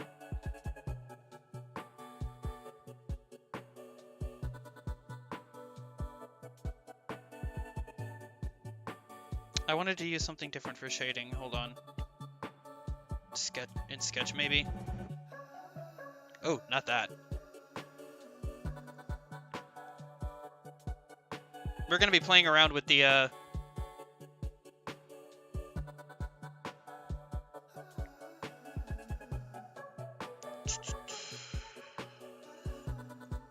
I'm gonna be messing around with these for a moment. Bear with me.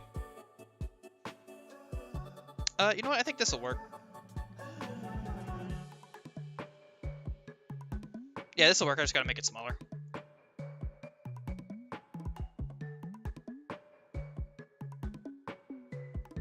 Truth.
Put a little bit too much right there. That's fine. We can fix that.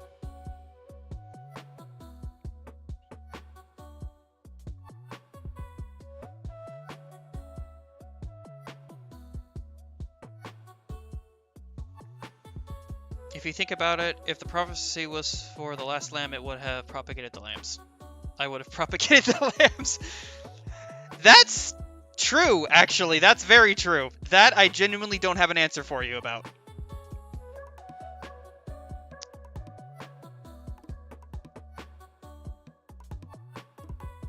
I think that was just genuinely a stupid decision made by the bishops.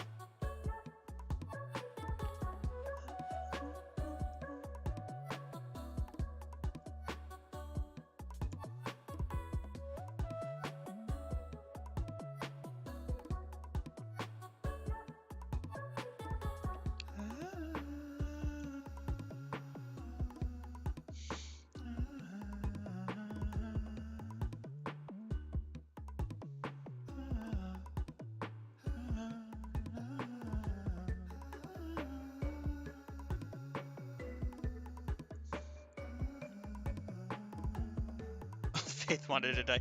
No, I don't think it was the matter of the old faith wanted to die. I think they just made a really dumb decision. They didn't use their heads and they paid the price for not thinking. I mean, in Shamura's case, you can kind of excuse her because she literally was unable to on account of her skull being split. But the other ones you think would have figured that out. But I think it's established in the game that, just in general, they're not very bright, if I remember correctly. Because they kind of relied on Shamura to do all of the thinking for them. The bishops individually were kind of not that smart.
The thing is, the Old Faith were in a bind. They knew the one who waits was going to send a lamb after them, but either they do nothing or they try to stop the prophecy. That's fair, yes, but as Lori pointed out, it was definitely a dumb decision to, you know, kill all the lambs on account of the one who waits being the god of death. The better option, especially if the prophecy was about the, and they did want, and all they did was send the lamb to him sooner. Appease the lambs. Well, so I kind of like what Lori suggested. If the prophecy was about the last lamb, you just, they did not appeasement.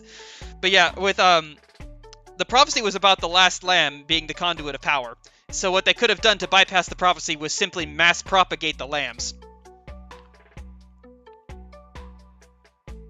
So I kind of agree with Lori. The best option they could have done in that instance would be to do the opposite. Instead of killing all of the lambs, they simply make a massive amount of lambs to the point that there will never be just one remaining. Yeah.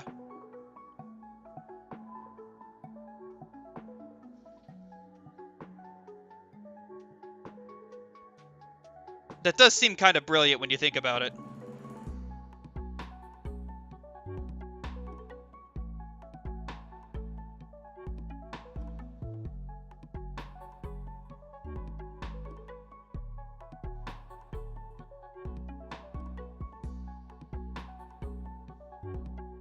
I thought it was just a coincidence that the last one was the chosen one. See, I don't know if it's a coincidence. I don't know. The game, I don't know if it's a coincidence or not. I always figured the prophecy was about the last lamb being the conduit of power. But, because, yeah, Lori brought up a good point in that if it was about just lambs in general, why, if it was about lambs in general, why didn't the one who waits bring back all of the lambs? Because resurrection is clearly something he has the power to do. As noted by the fact that when he transfers you the crown, you can suddenly bring your followers back to life. So why did he stop with just one lamb? Why not bring them all back?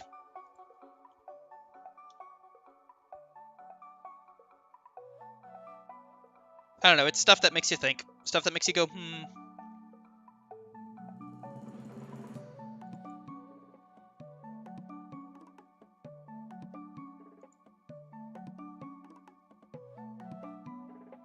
Oh, I see what I did.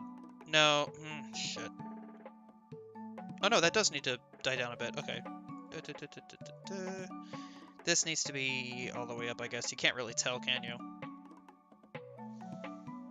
That's fine.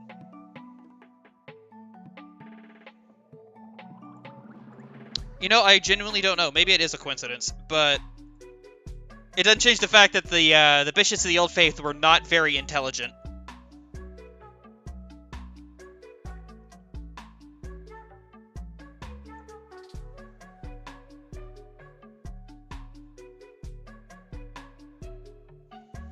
Oh, and you know what I just realized? This is supposed to be yellow. That's supposed to be part of the cloak. I'm an idiot. Why did he bring the Lori lamp? Well, you know what, Lori? That's what you can do whenever you play the game. You can be the Lori lamb and have an army of Exodals at your back. You will be unstoppable.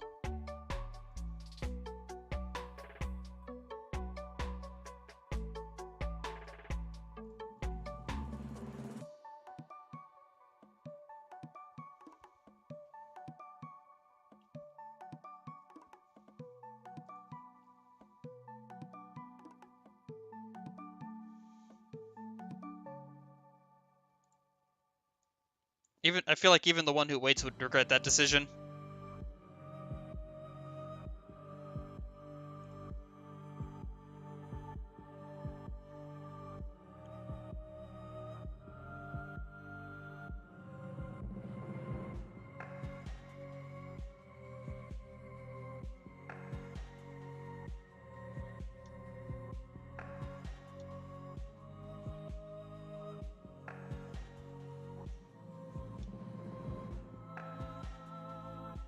gonna do probably this, and then make another multiply layer.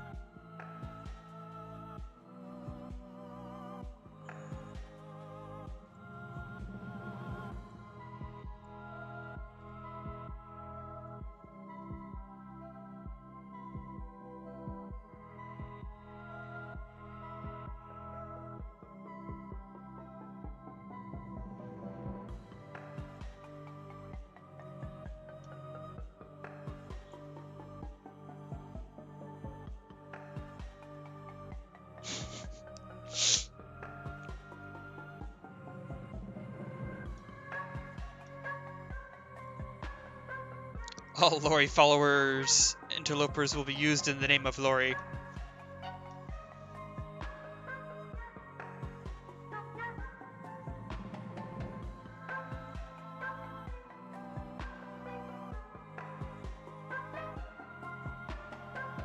I don't even think the one who waits is prepared for such a thing.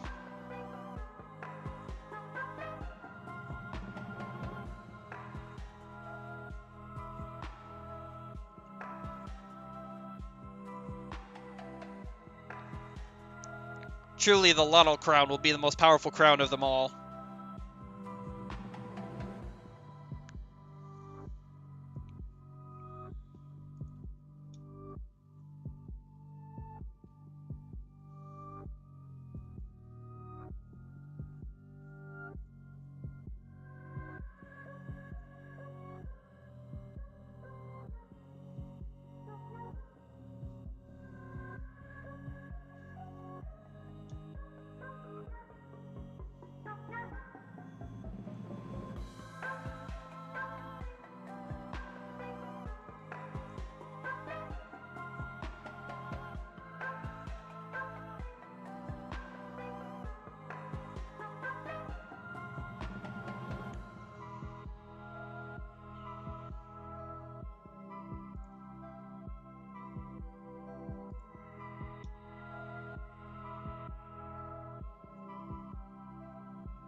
I think you're starting to get your lore mixed up a little, Lori.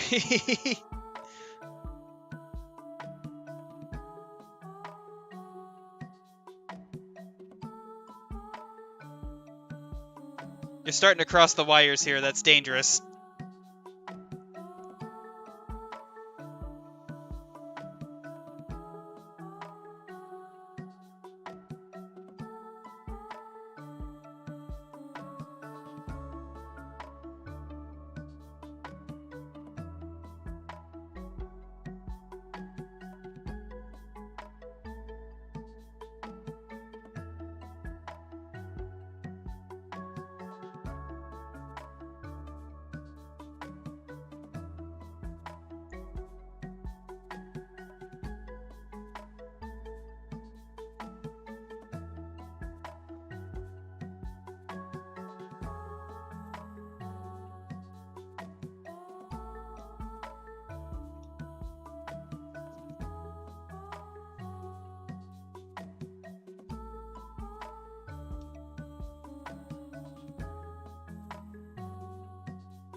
If we can just do... Yes, we can. Okay, let's just do that then. It's close enough.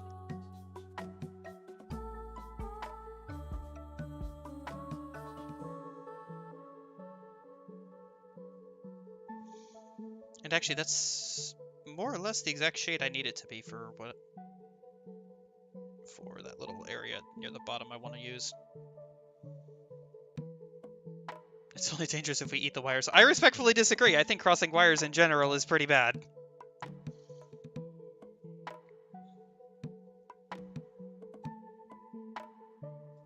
Although that definitely doesn't help because wires aren't particularly tasty.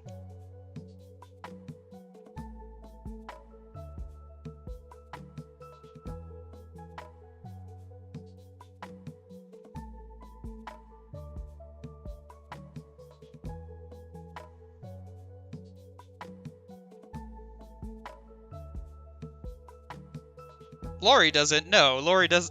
Lori never dies. It's true. However, there are plenty of other people who are very much mortal in this stream and in general.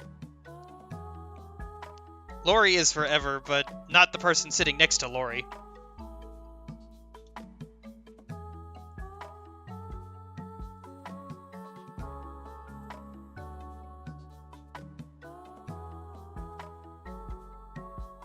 I literally have to be on digital for this, don't I? Yep, that's the only option. Untagged. Huh. Okay. These two wires.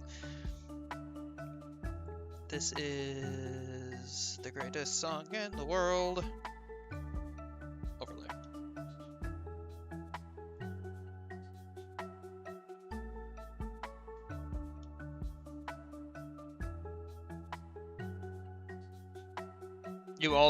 You will return, you always come back. And your existence is more contrived, has a more contrived plot convenience than the more you do.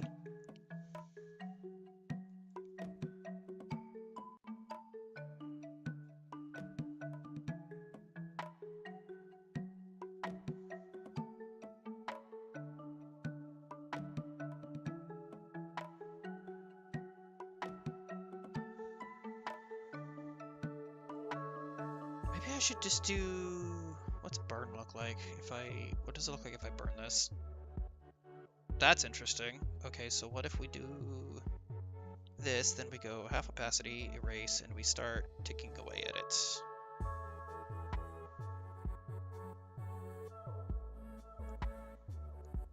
Less opacity, less size.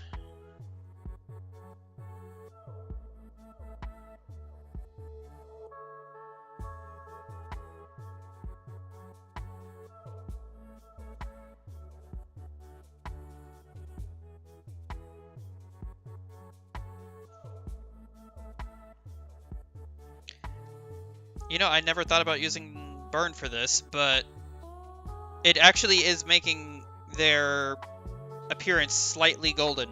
So that's a funny little coincidence on my part, and I think I'm going to keep that.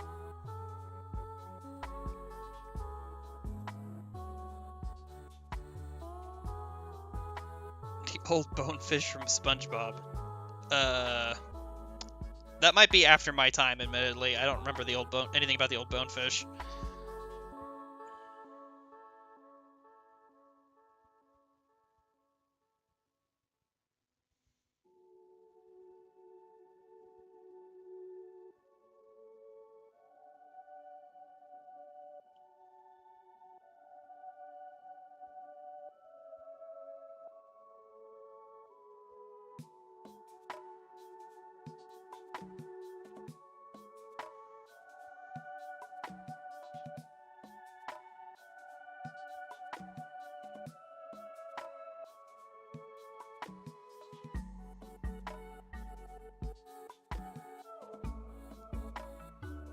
Oh, the chocolate episode? Yeah, I know what you mean now. Yeah. Oh, yeah.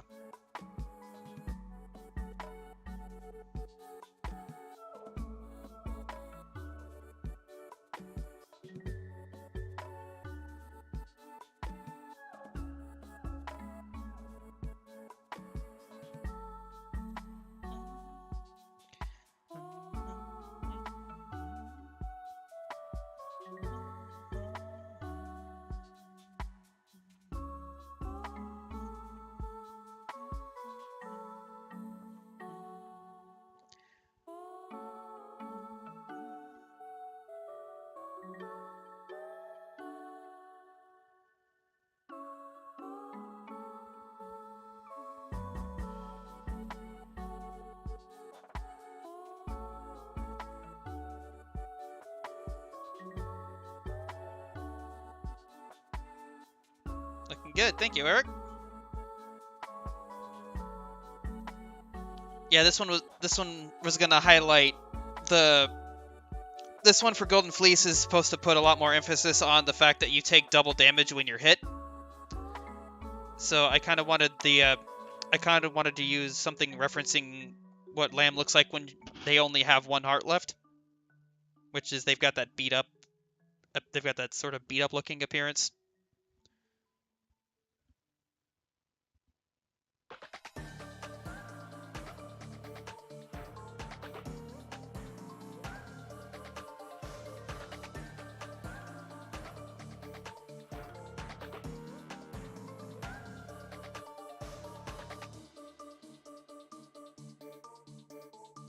Lori is looking good. Well, you know, that's without saying. Yeah, with the sweet soul knife. Exactly.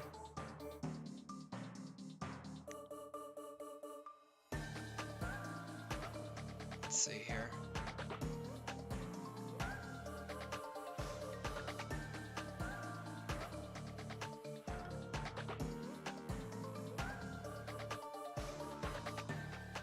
Okay, I've got to get... I did the thing again with the layers and the stupid stuff, so I got to do this again.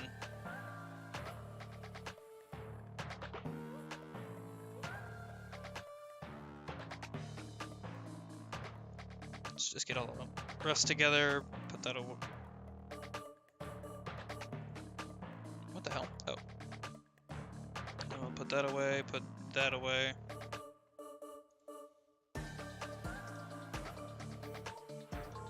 Yeah, that should work for this one.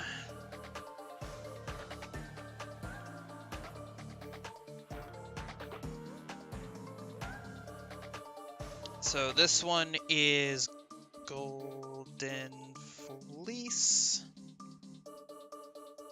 And all the minor stuff for the animatics I'll probably work off screen.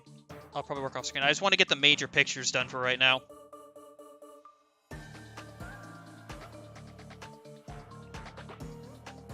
And while I am at it, just to have the reference, let's go ahead and save as.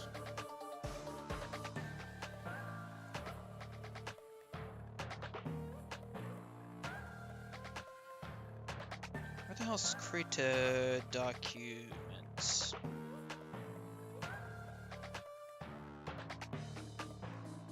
Well, one of the options is usually create a document. .kra, and I'm not seeing it. Could just be I'm blind. I'll figure that out later, I guess.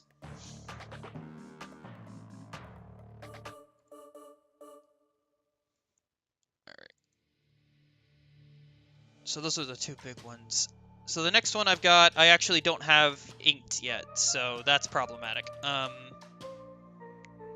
We'll go ahead and take care of that now, but this one's going to be a bit more boring to work on.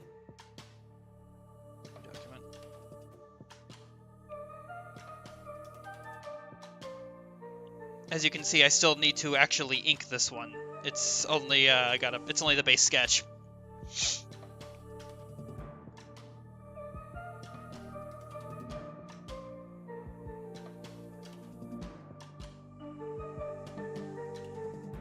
I believe this is what I was using.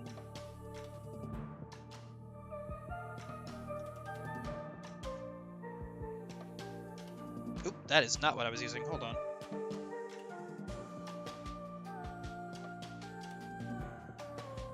Yeah, this is what I was using. Okay. So I apologize in advance, but this one's gonna be this is gonna be a boring thing to watch, just because I have to actually take the time to ink this one.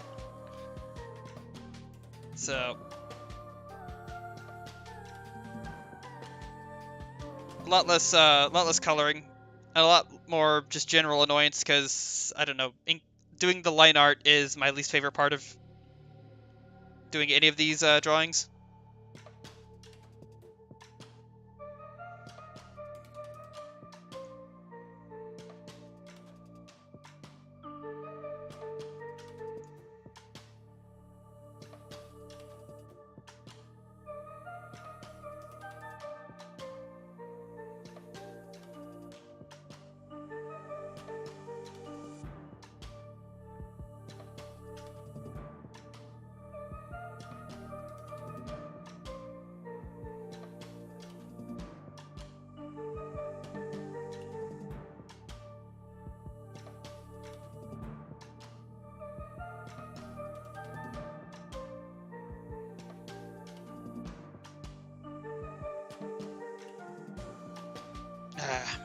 I'll touch all this up later. I'm wasting a lot of time.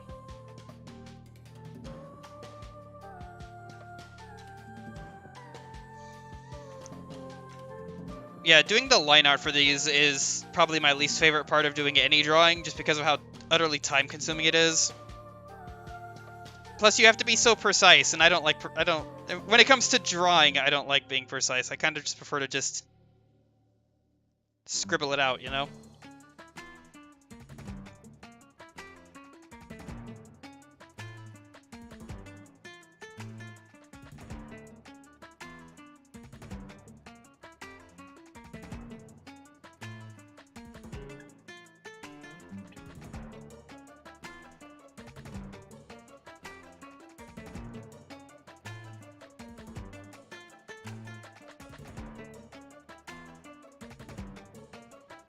Whoop. 1 second.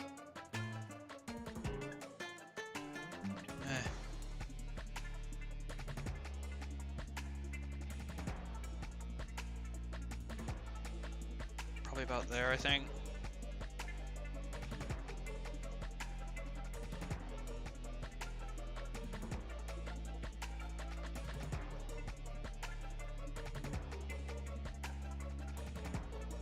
Yeah, and that's not going to be a picture-perfect location either.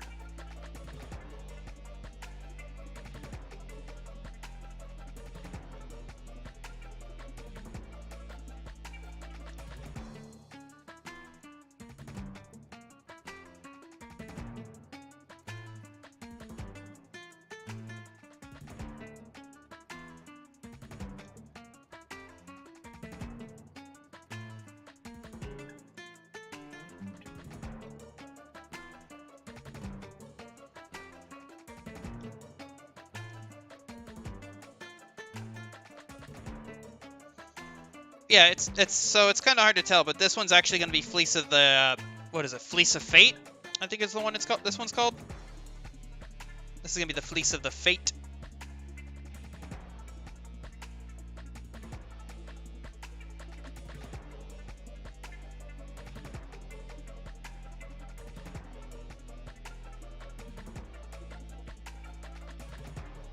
Oh my god, the struggle is real, let me tell you.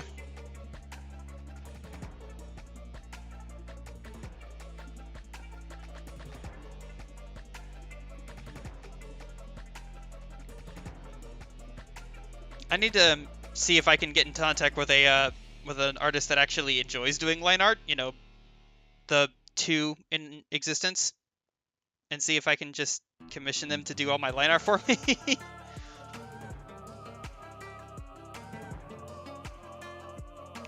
Save myself a lot of headache.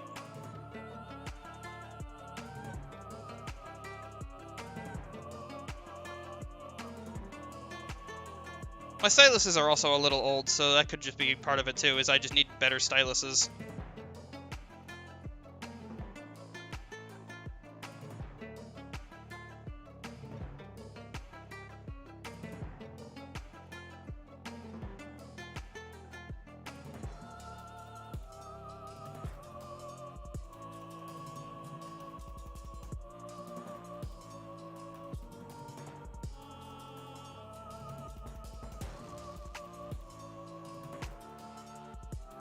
Not exactly riveting, I know.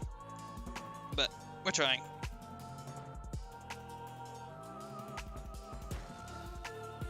Also, is it me or does I feel like line art takes like so much more concentration. Like I feel like when I'm coloring I can just sort of do my own, I can take things chill and like talk to y'all a lot more. Line art feels like competitive League of Legends versus casual League of Legends, where you just go in blind pick and you insta-lock in Thresh and say fuck you.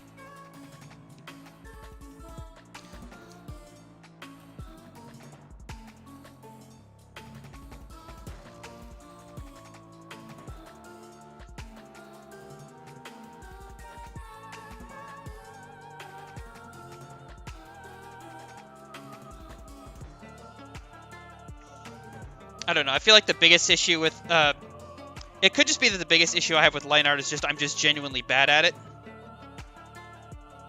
My line art has always been sloppy, so It's like the one thing I definitely don't want to do if I could. I hear ya. When I'm doing line art, I just do a line, mash, undo, do a line, mash, undo, repeat until I don't hate it. The thing is, the issue with me is I never like my line art. If I did that, I would be here literally all day.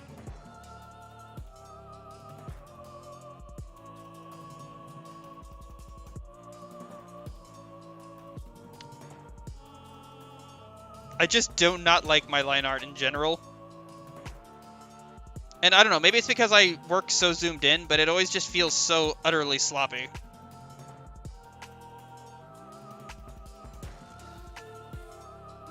Whoa, what the hell? And sometimes freak things like that happen. Krita's got a line tool. I'm still trying to figure out how to work it, though. There's ins and outs to it.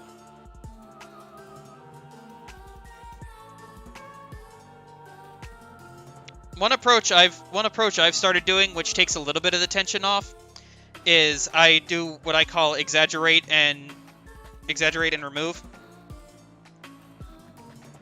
Where essentially I'll just go in and intentionally make the line art just absolutely horrific, and then go back in when I'm done and erase it all.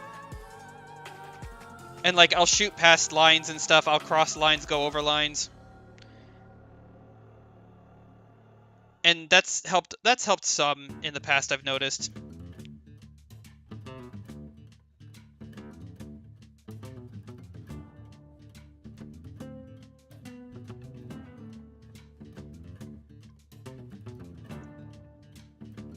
Working and then erasing has kind of helped my line art improve a little bit, so that's nice. But ultimately, I just do not like line art, man.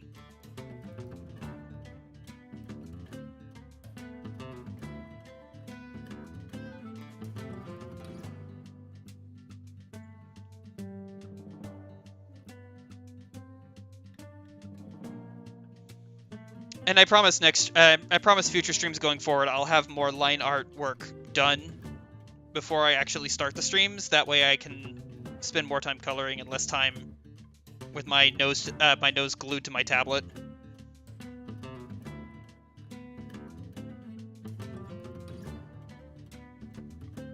I want to try and have my line art done before I actually do art streams. That way since it's the most stressful part of actually doing any of the drawings. God damn it! And I need to figure out what's causing that to happen.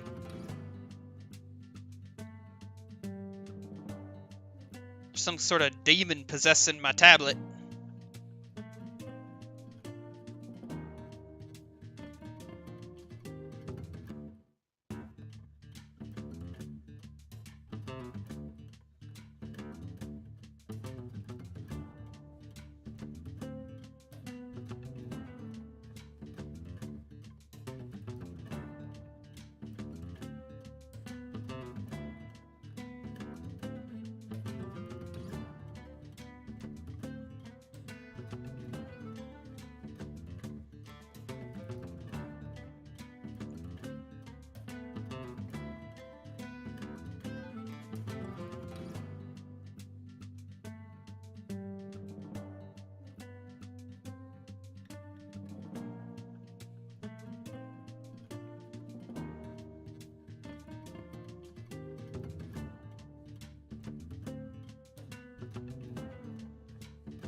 This is a good example of what I mean by with how I like to do things. Is I'll do big overarching lines that go way past where they're supposed to go, and then I'll just go back and trim it. And it does take a lot of the load off, because it feels like I can be a bit more, I guess, I can have, the words are hard. It feels like there's a lot less necessity to be precise. Essentially, I can exaggerate extremely and then just go back and touch it up, and that helps a lot.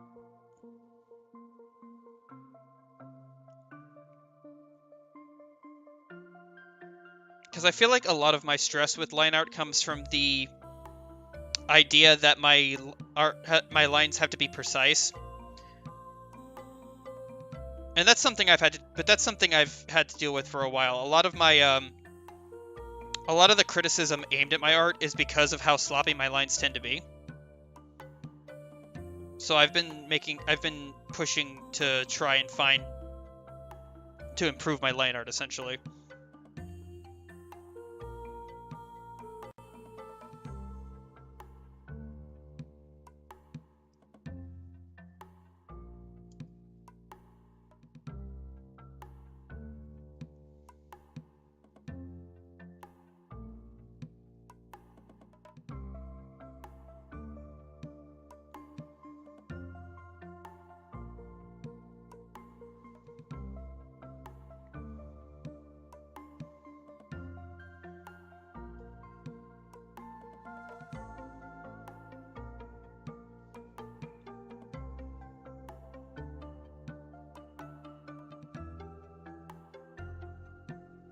What the hell happened there? That was interesting.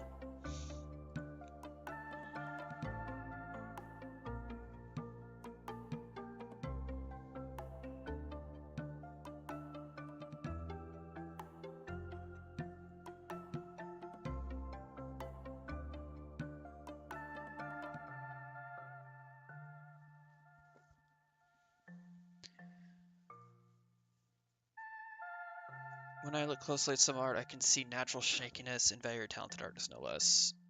It's usually shrunk down and thus thinning lines and masking mirrors. That is very true. And when I zoom out and look at like the overall picture of my art, I do notice that a lot of the little things that bug me about my line art aren't actually visible. So I know a lot of this is just... A lot of what I stress out about is just the stress of knowing, I guess. Like, once I actually go through and trim and clean up my line art and zoom all the way out, you really can't tell that my line art is extremely bumpy.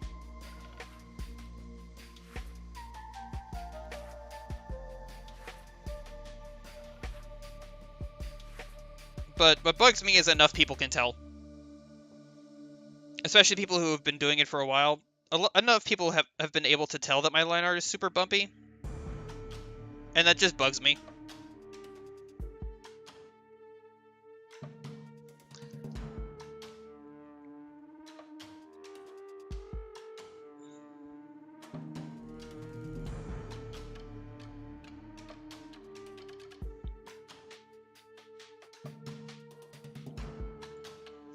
And that perfectionism is the small detail can interfere with getting big things done. It's been a big problem for me. It's something we have in common.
One thing I feel like I really need to do, because I don't have this problem when I'm doing the actual sketches. Like when I'm just sketching in my sketchbook, I don't really have this problem. So I feel like one thing I really need to strive for, and it's something I'm gonna have to spend a lot of time just digging through Krita to find.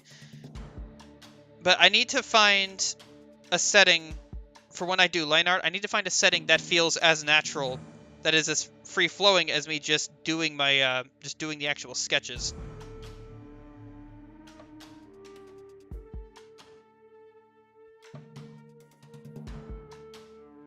which I know that's a tall order, but digital art in general is just more loose and way less sticky than traditional art is, so I know that's a tall order. But I've found a couple of things lately that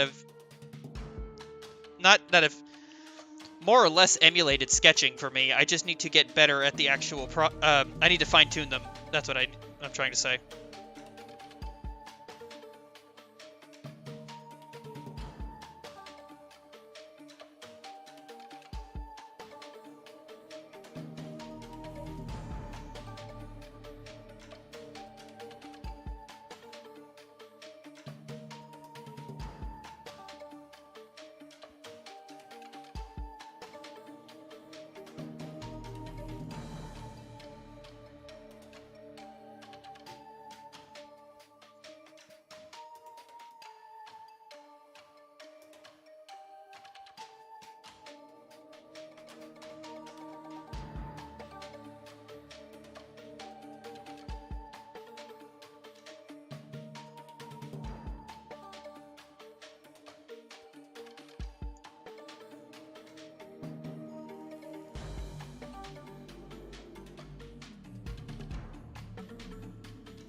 It still doesn't look quite right, but I'll keep tinkering with it.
Okay.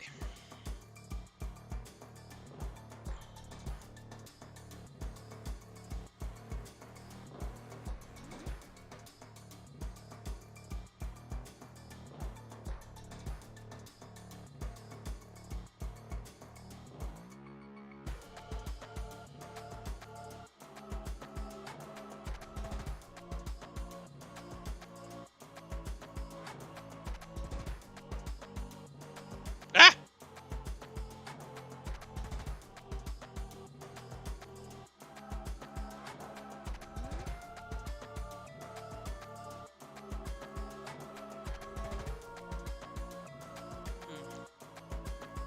So I'm trying to decide what I feel like doing after I stream. I think I might go to gyms.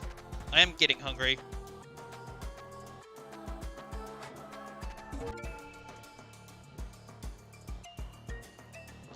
I rewatched the old Overwatch shorts the other day, all the way up to Reunion, up to Cassidy's short, and that's got me. That stupid short. Every time I see it, I get such a craving for apple pie because the apple pie they have in that short is so good looking. Like, say what you will about Blizzard, but they make some damn good food porn. Which is actually kind of ironic considering how much they despise porn of any other variety.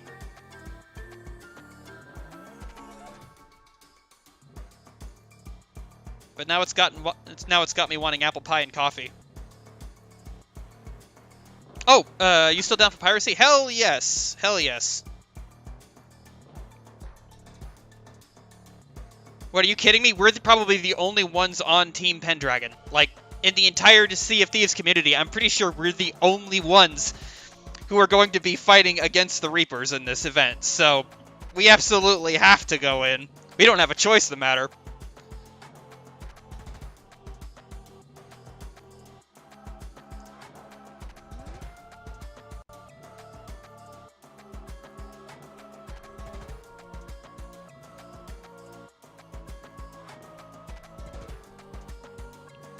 despite how much they despise their customers in general. It really is sad how that ended up, because for what it's worth, it took 4 days to break the encryption. Yeah, we probably will sync, but I mean, the entire server is going to be against us, so it's kind of to be expected. What matters is if we can take a couple of them with us.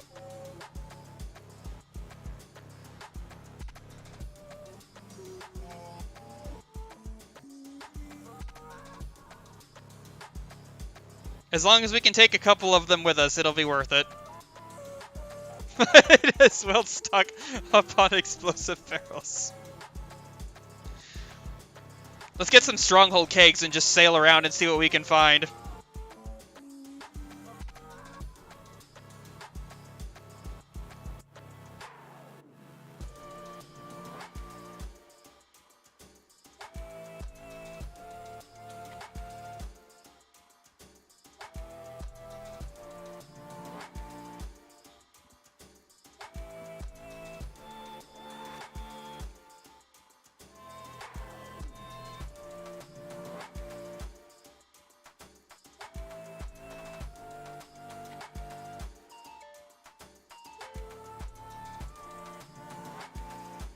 Here's hoping most people expect everyone else to handle it. See, the problem with that is that the ghost forts are still going to have the ghost fort loot.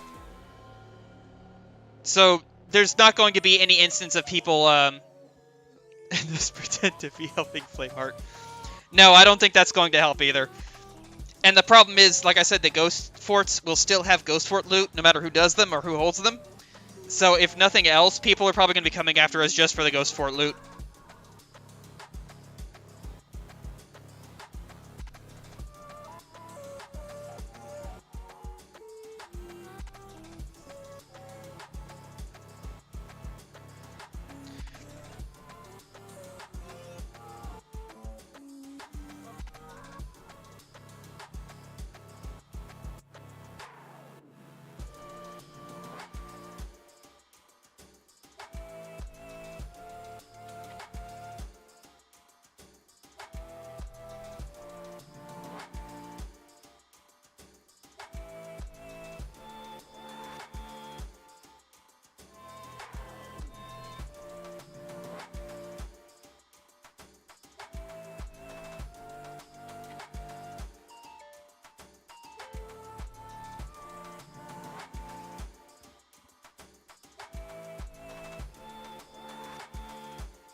Something, something, something, meow.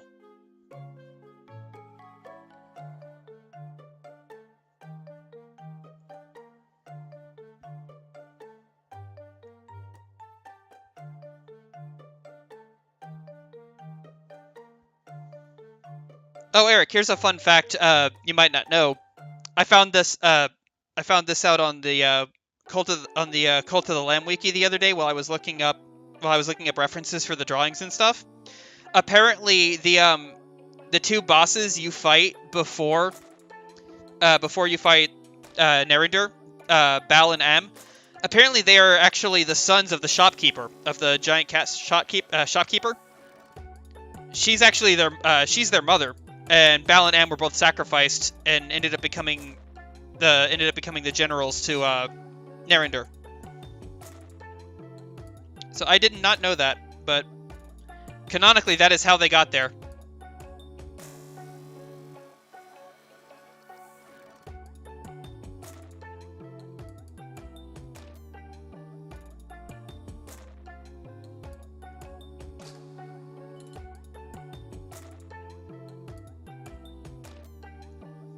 I just think little tie-ins like that are extremely fascinating.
Savior may be my favorite song, but Anchor Deep slaps. Like, everything is... All the songs and music associated with Anchor Deep just slap. So, I'd say it's definitely my favorite area, if nothing else.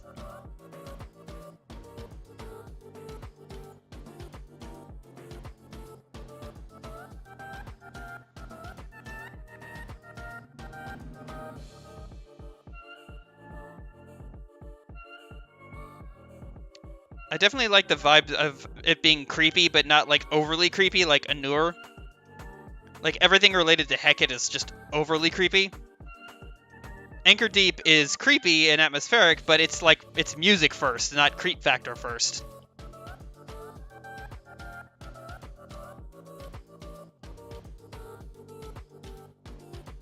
Alright, we're gonna trim this up a little bit.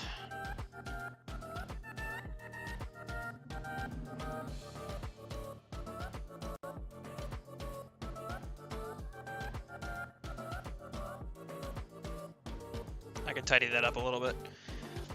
Maybe I should shrink the size of... Oop, that should be erased. Maybe I should shrink the size of the pin I'm using right now.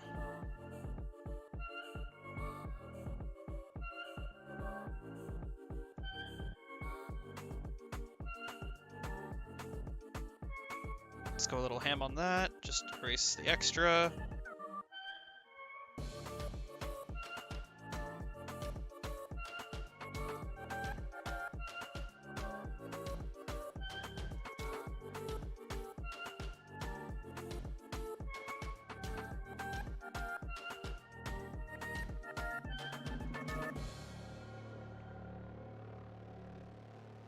Oh, I need to curve that more.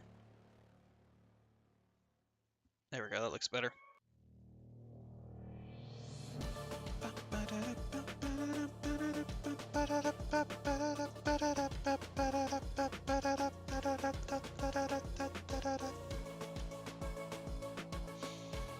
Maybe I'll make Cult of the Lamb the next soundtrack that I mod into Metal Hellsinger. That'd be interesting.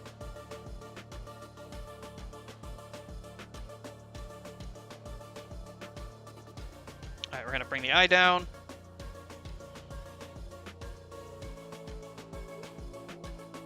Erase the extra here.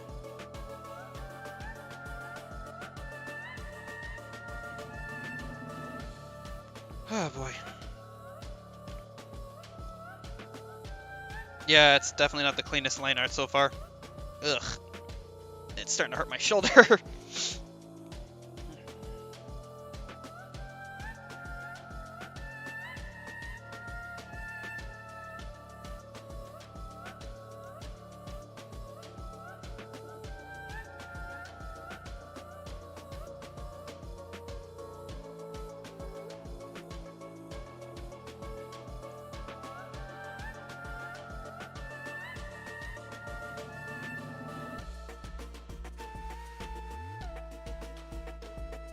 Alright, as for this part of the fleece, the little marking part of the on the top, I think I'm just going to use lines and a circle for it.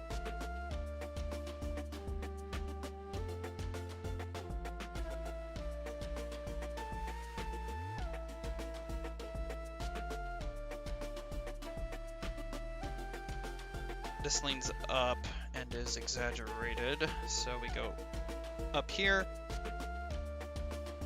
And we just follow this to the end here.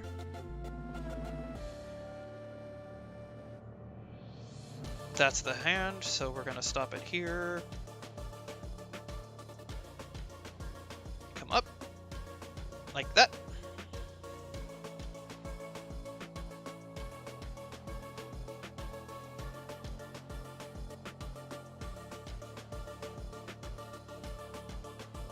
And erase the extra.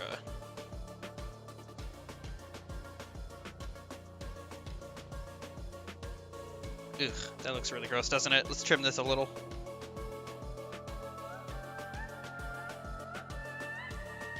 Alright, let me zoom back out. Lament that our movement is still not working on our mouse. There it goes. I don't know why it does that sometimes, and sometimes it doesn't. Alright, we're gonna straighten this out. I'll want an extra layer for this, honestly.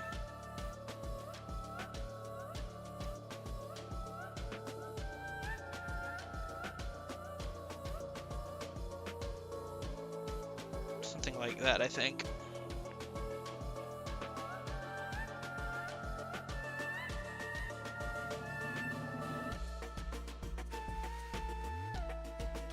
Oh, right, layer.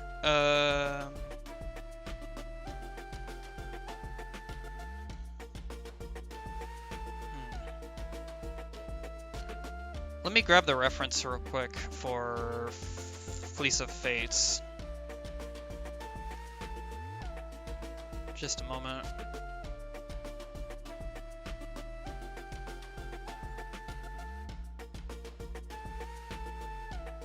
Oh, look at you, you're so tiny. Okay, so it is the upside down pentagram. Boy. This is gonna be fun, and by fun I mean it's gonna suck.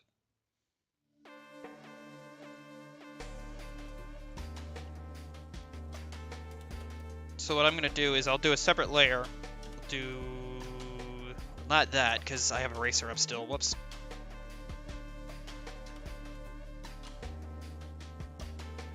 So about there.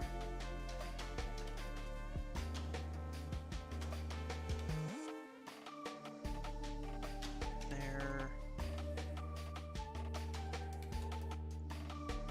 Turns out making stars upside down is really hard. Am I straight? Yeah.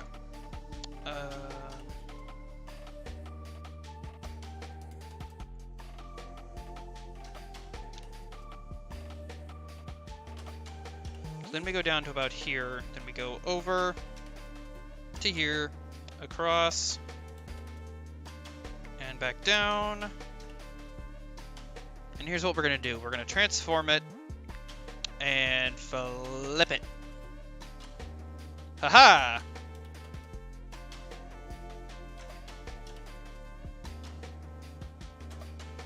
Oh, did I put it all in the one layer? I did. I'm an idiot. Okay. Well, what can you do? Still, it's accurate. That is, in fact, what the fleece looks like, so...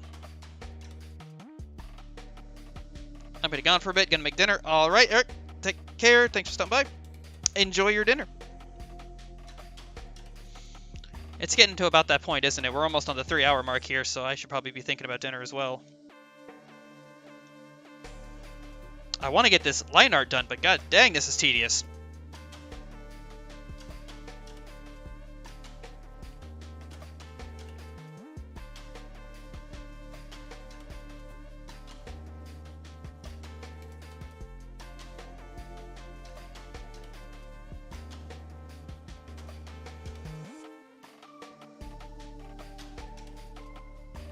Alright, merge these layers.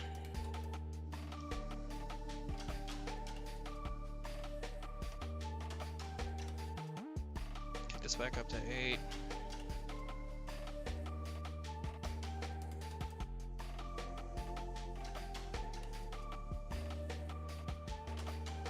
Let me try something real quick. I'm gonna go back to the pressure, then we're gonna just drop it. Something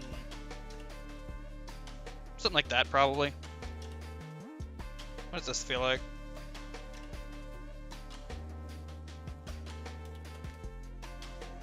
Okay, that feels a little better.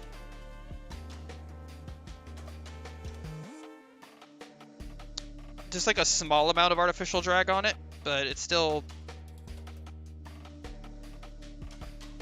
keeps up with me. That's healthy, I like that.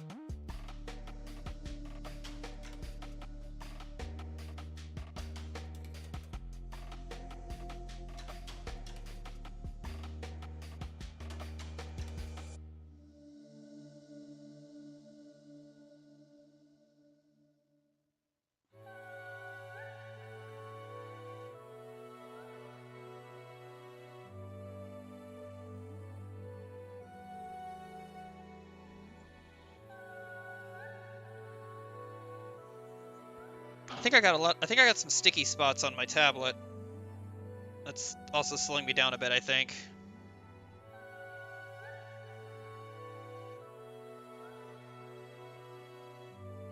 It's certainly not doing me any favors.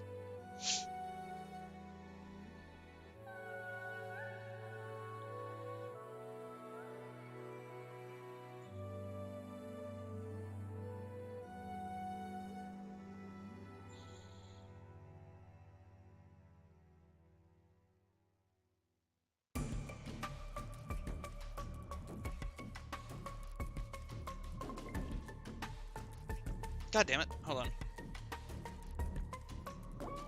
There it goes.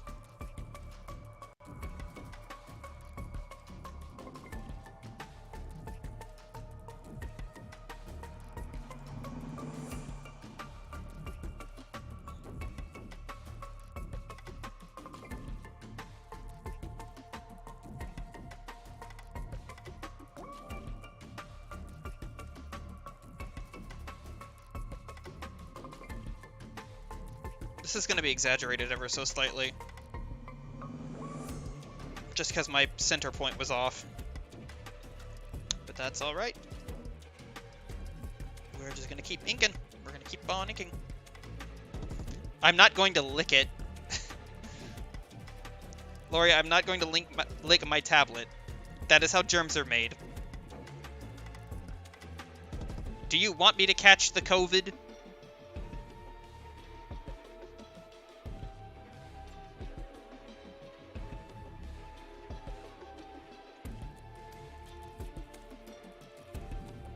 Just hike this up sharply to tie it in with the rest of the line.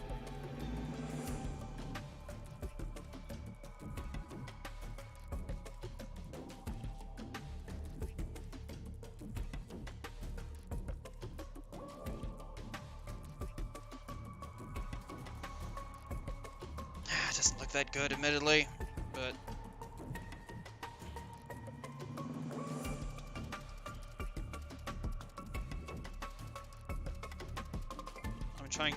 I'm trying to tie in an over-exaggeration with a precision mark, so of course it's not going to look good.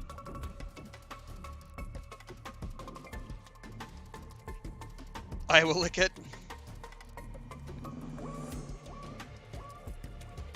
I don't want you to get the COVID either, you know.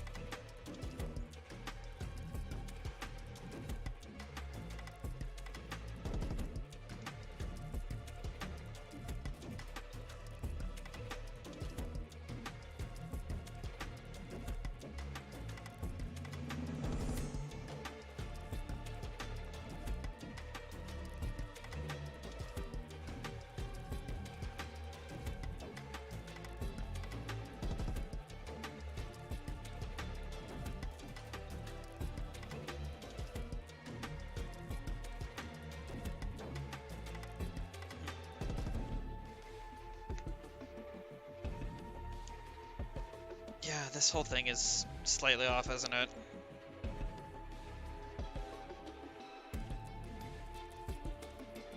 It's alright. It's okay.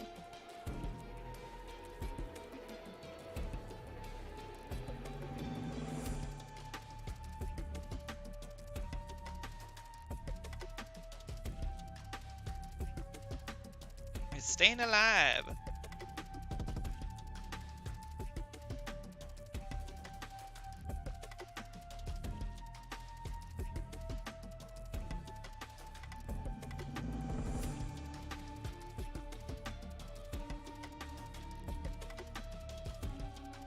It don't gotta look pretty. I have the power of anime helix on my side.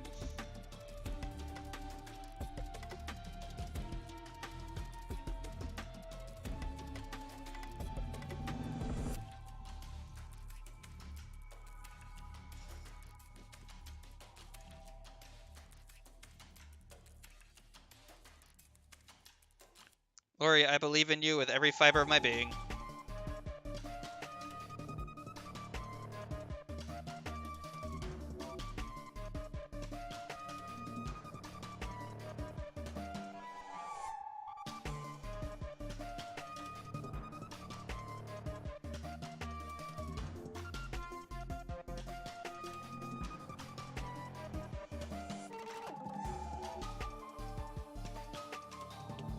But it's cool. I'll have my, I've got some disinfectant wipes with me that are good for this kind of thing. I'm probably just going to clean up my tablet once the stream is over.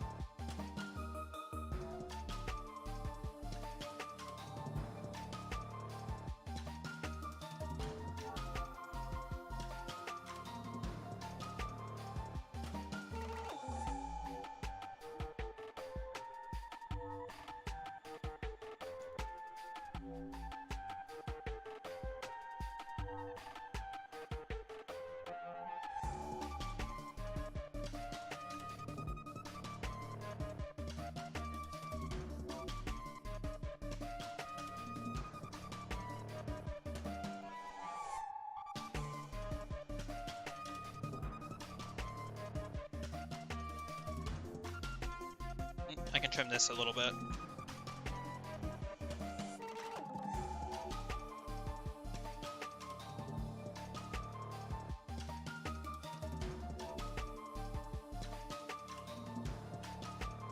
I will lick those as well. I do not recommend licking disinfection rags. It tends to not end well when you lick alcohol of any variety.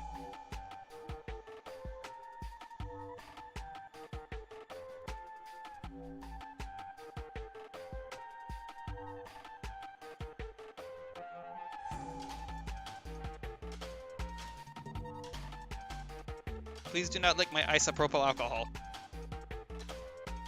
Also, hydrogen peroxide?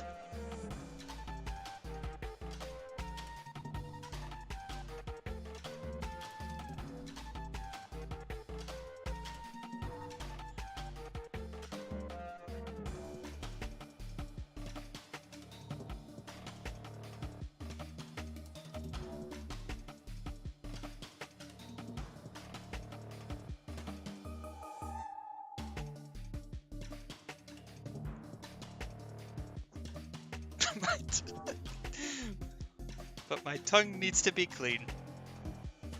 Aye, fair enough.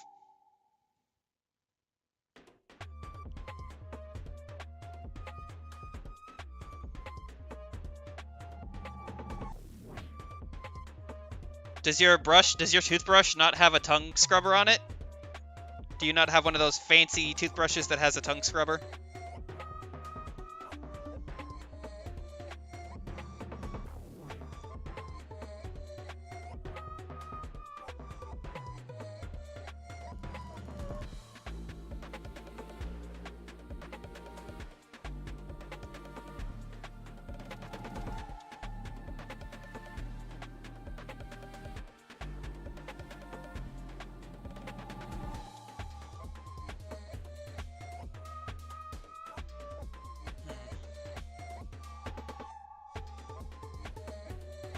I think this is right as far as the body is concerned.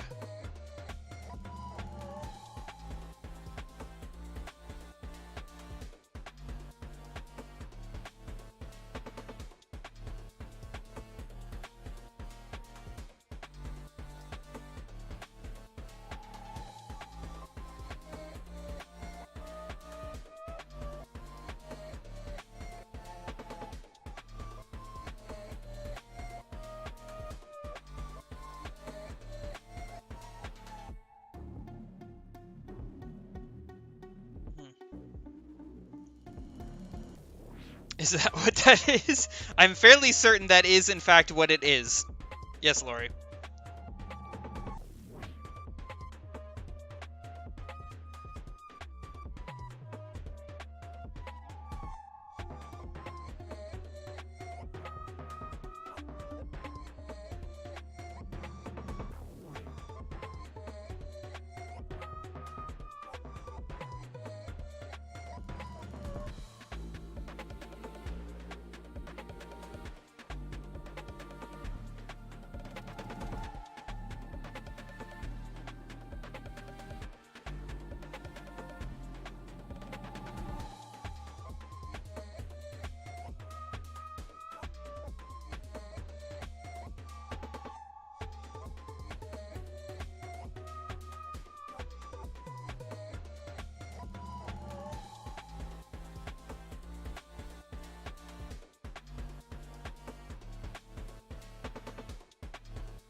And here I was misusing it. I do not wish to know. I'm sure there are some very minute details in that that I'm probably better off not knowing about.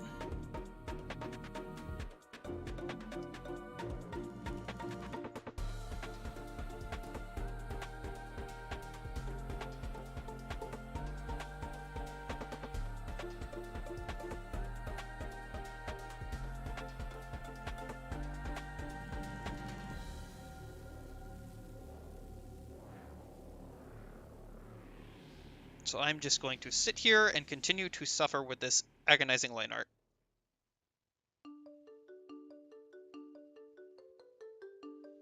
Or apparently I'm not going to do that because Colt randomly decided it's going to drop some super chill, super cutesy music.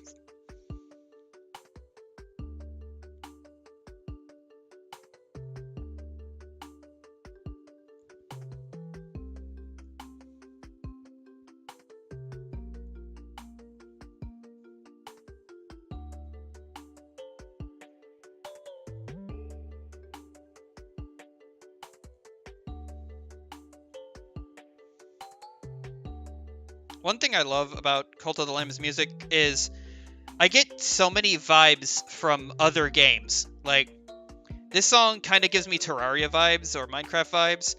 There's a couple, especially the high octane battle songs. What the fuck? That give me Mabinogi vibes. There's just so many other. And hell, there's a couple songs from here that remind me of Night in the Woods. Like, there are so many vibes from so many different other from so many different games and they all work.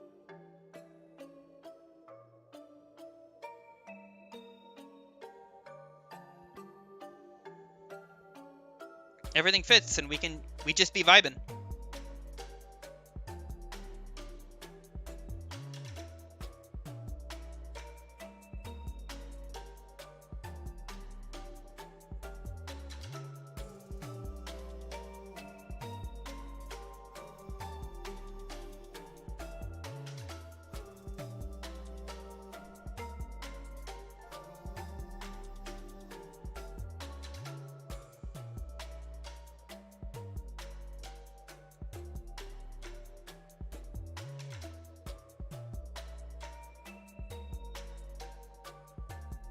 Ooh, that looks bad.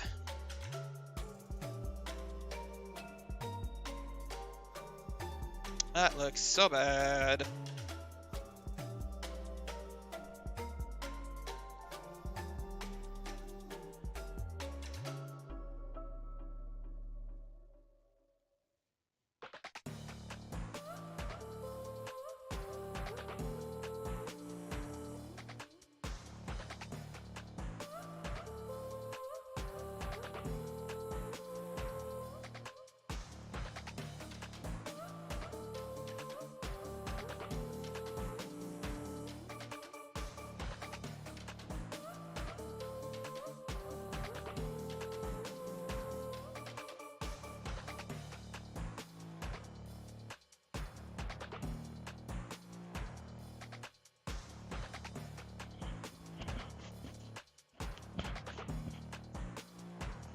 So on the Reality app, I'm known as the Demon Exaltal. I don't know what the Reality app is.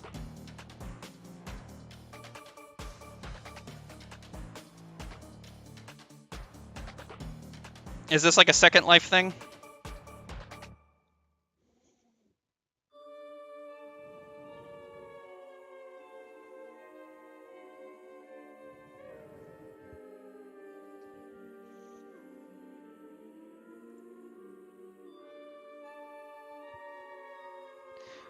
Alright, we got the core. The core picture has been inked.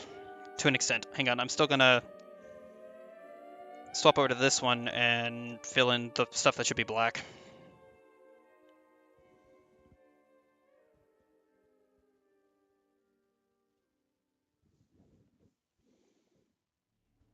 VTuber streaming gacha app. Okay, interesting.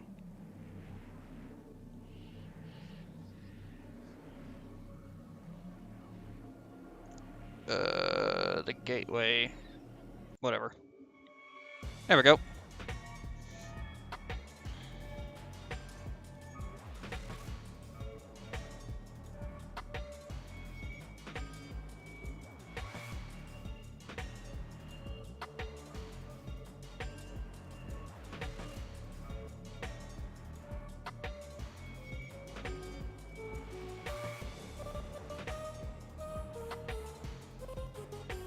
Gacha's never really been my thing, admittedly, so I'll just have to take your word for it.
Oh, too big.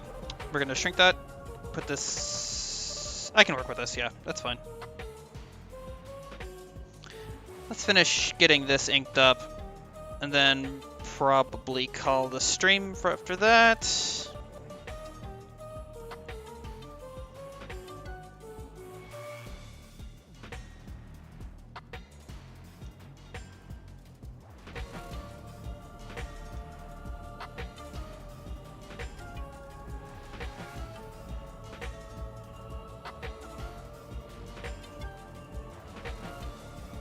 Gotta make that way smaller. Way smaller. Gotta fill in all those crooks and nooks and crannies. All those crooks and nannies.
Need you to work with me real quick, mouse. Don't you die on me.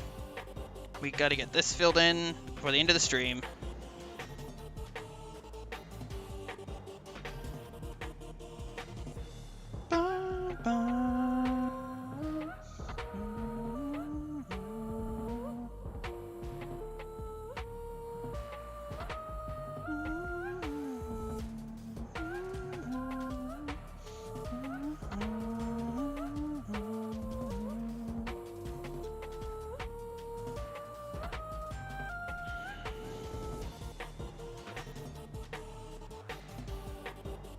Okay, that's a bit much. Let's go back to this thing and just fine-tune it, I guess.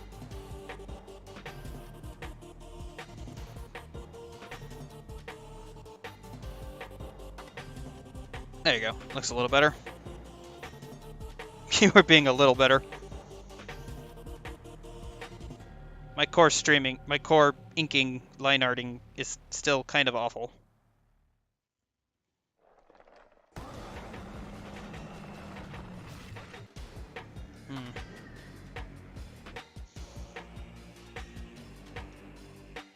One thing I kind of want to do for sure is trim this back a little.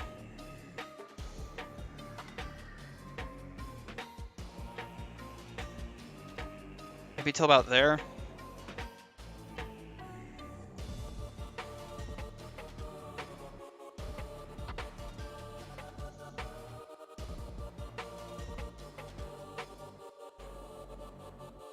There you go. That looks a little better, right? Okay. I'm gonna have the glowy white eyes for this one, so I can go ahead and do that too.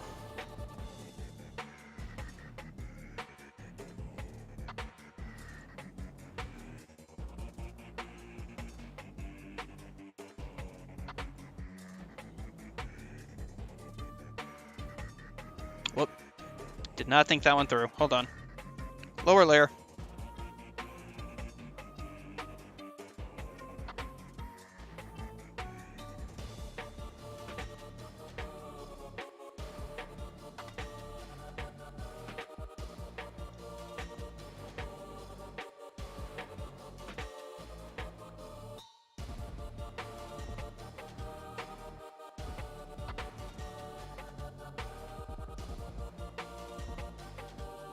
Bada bing.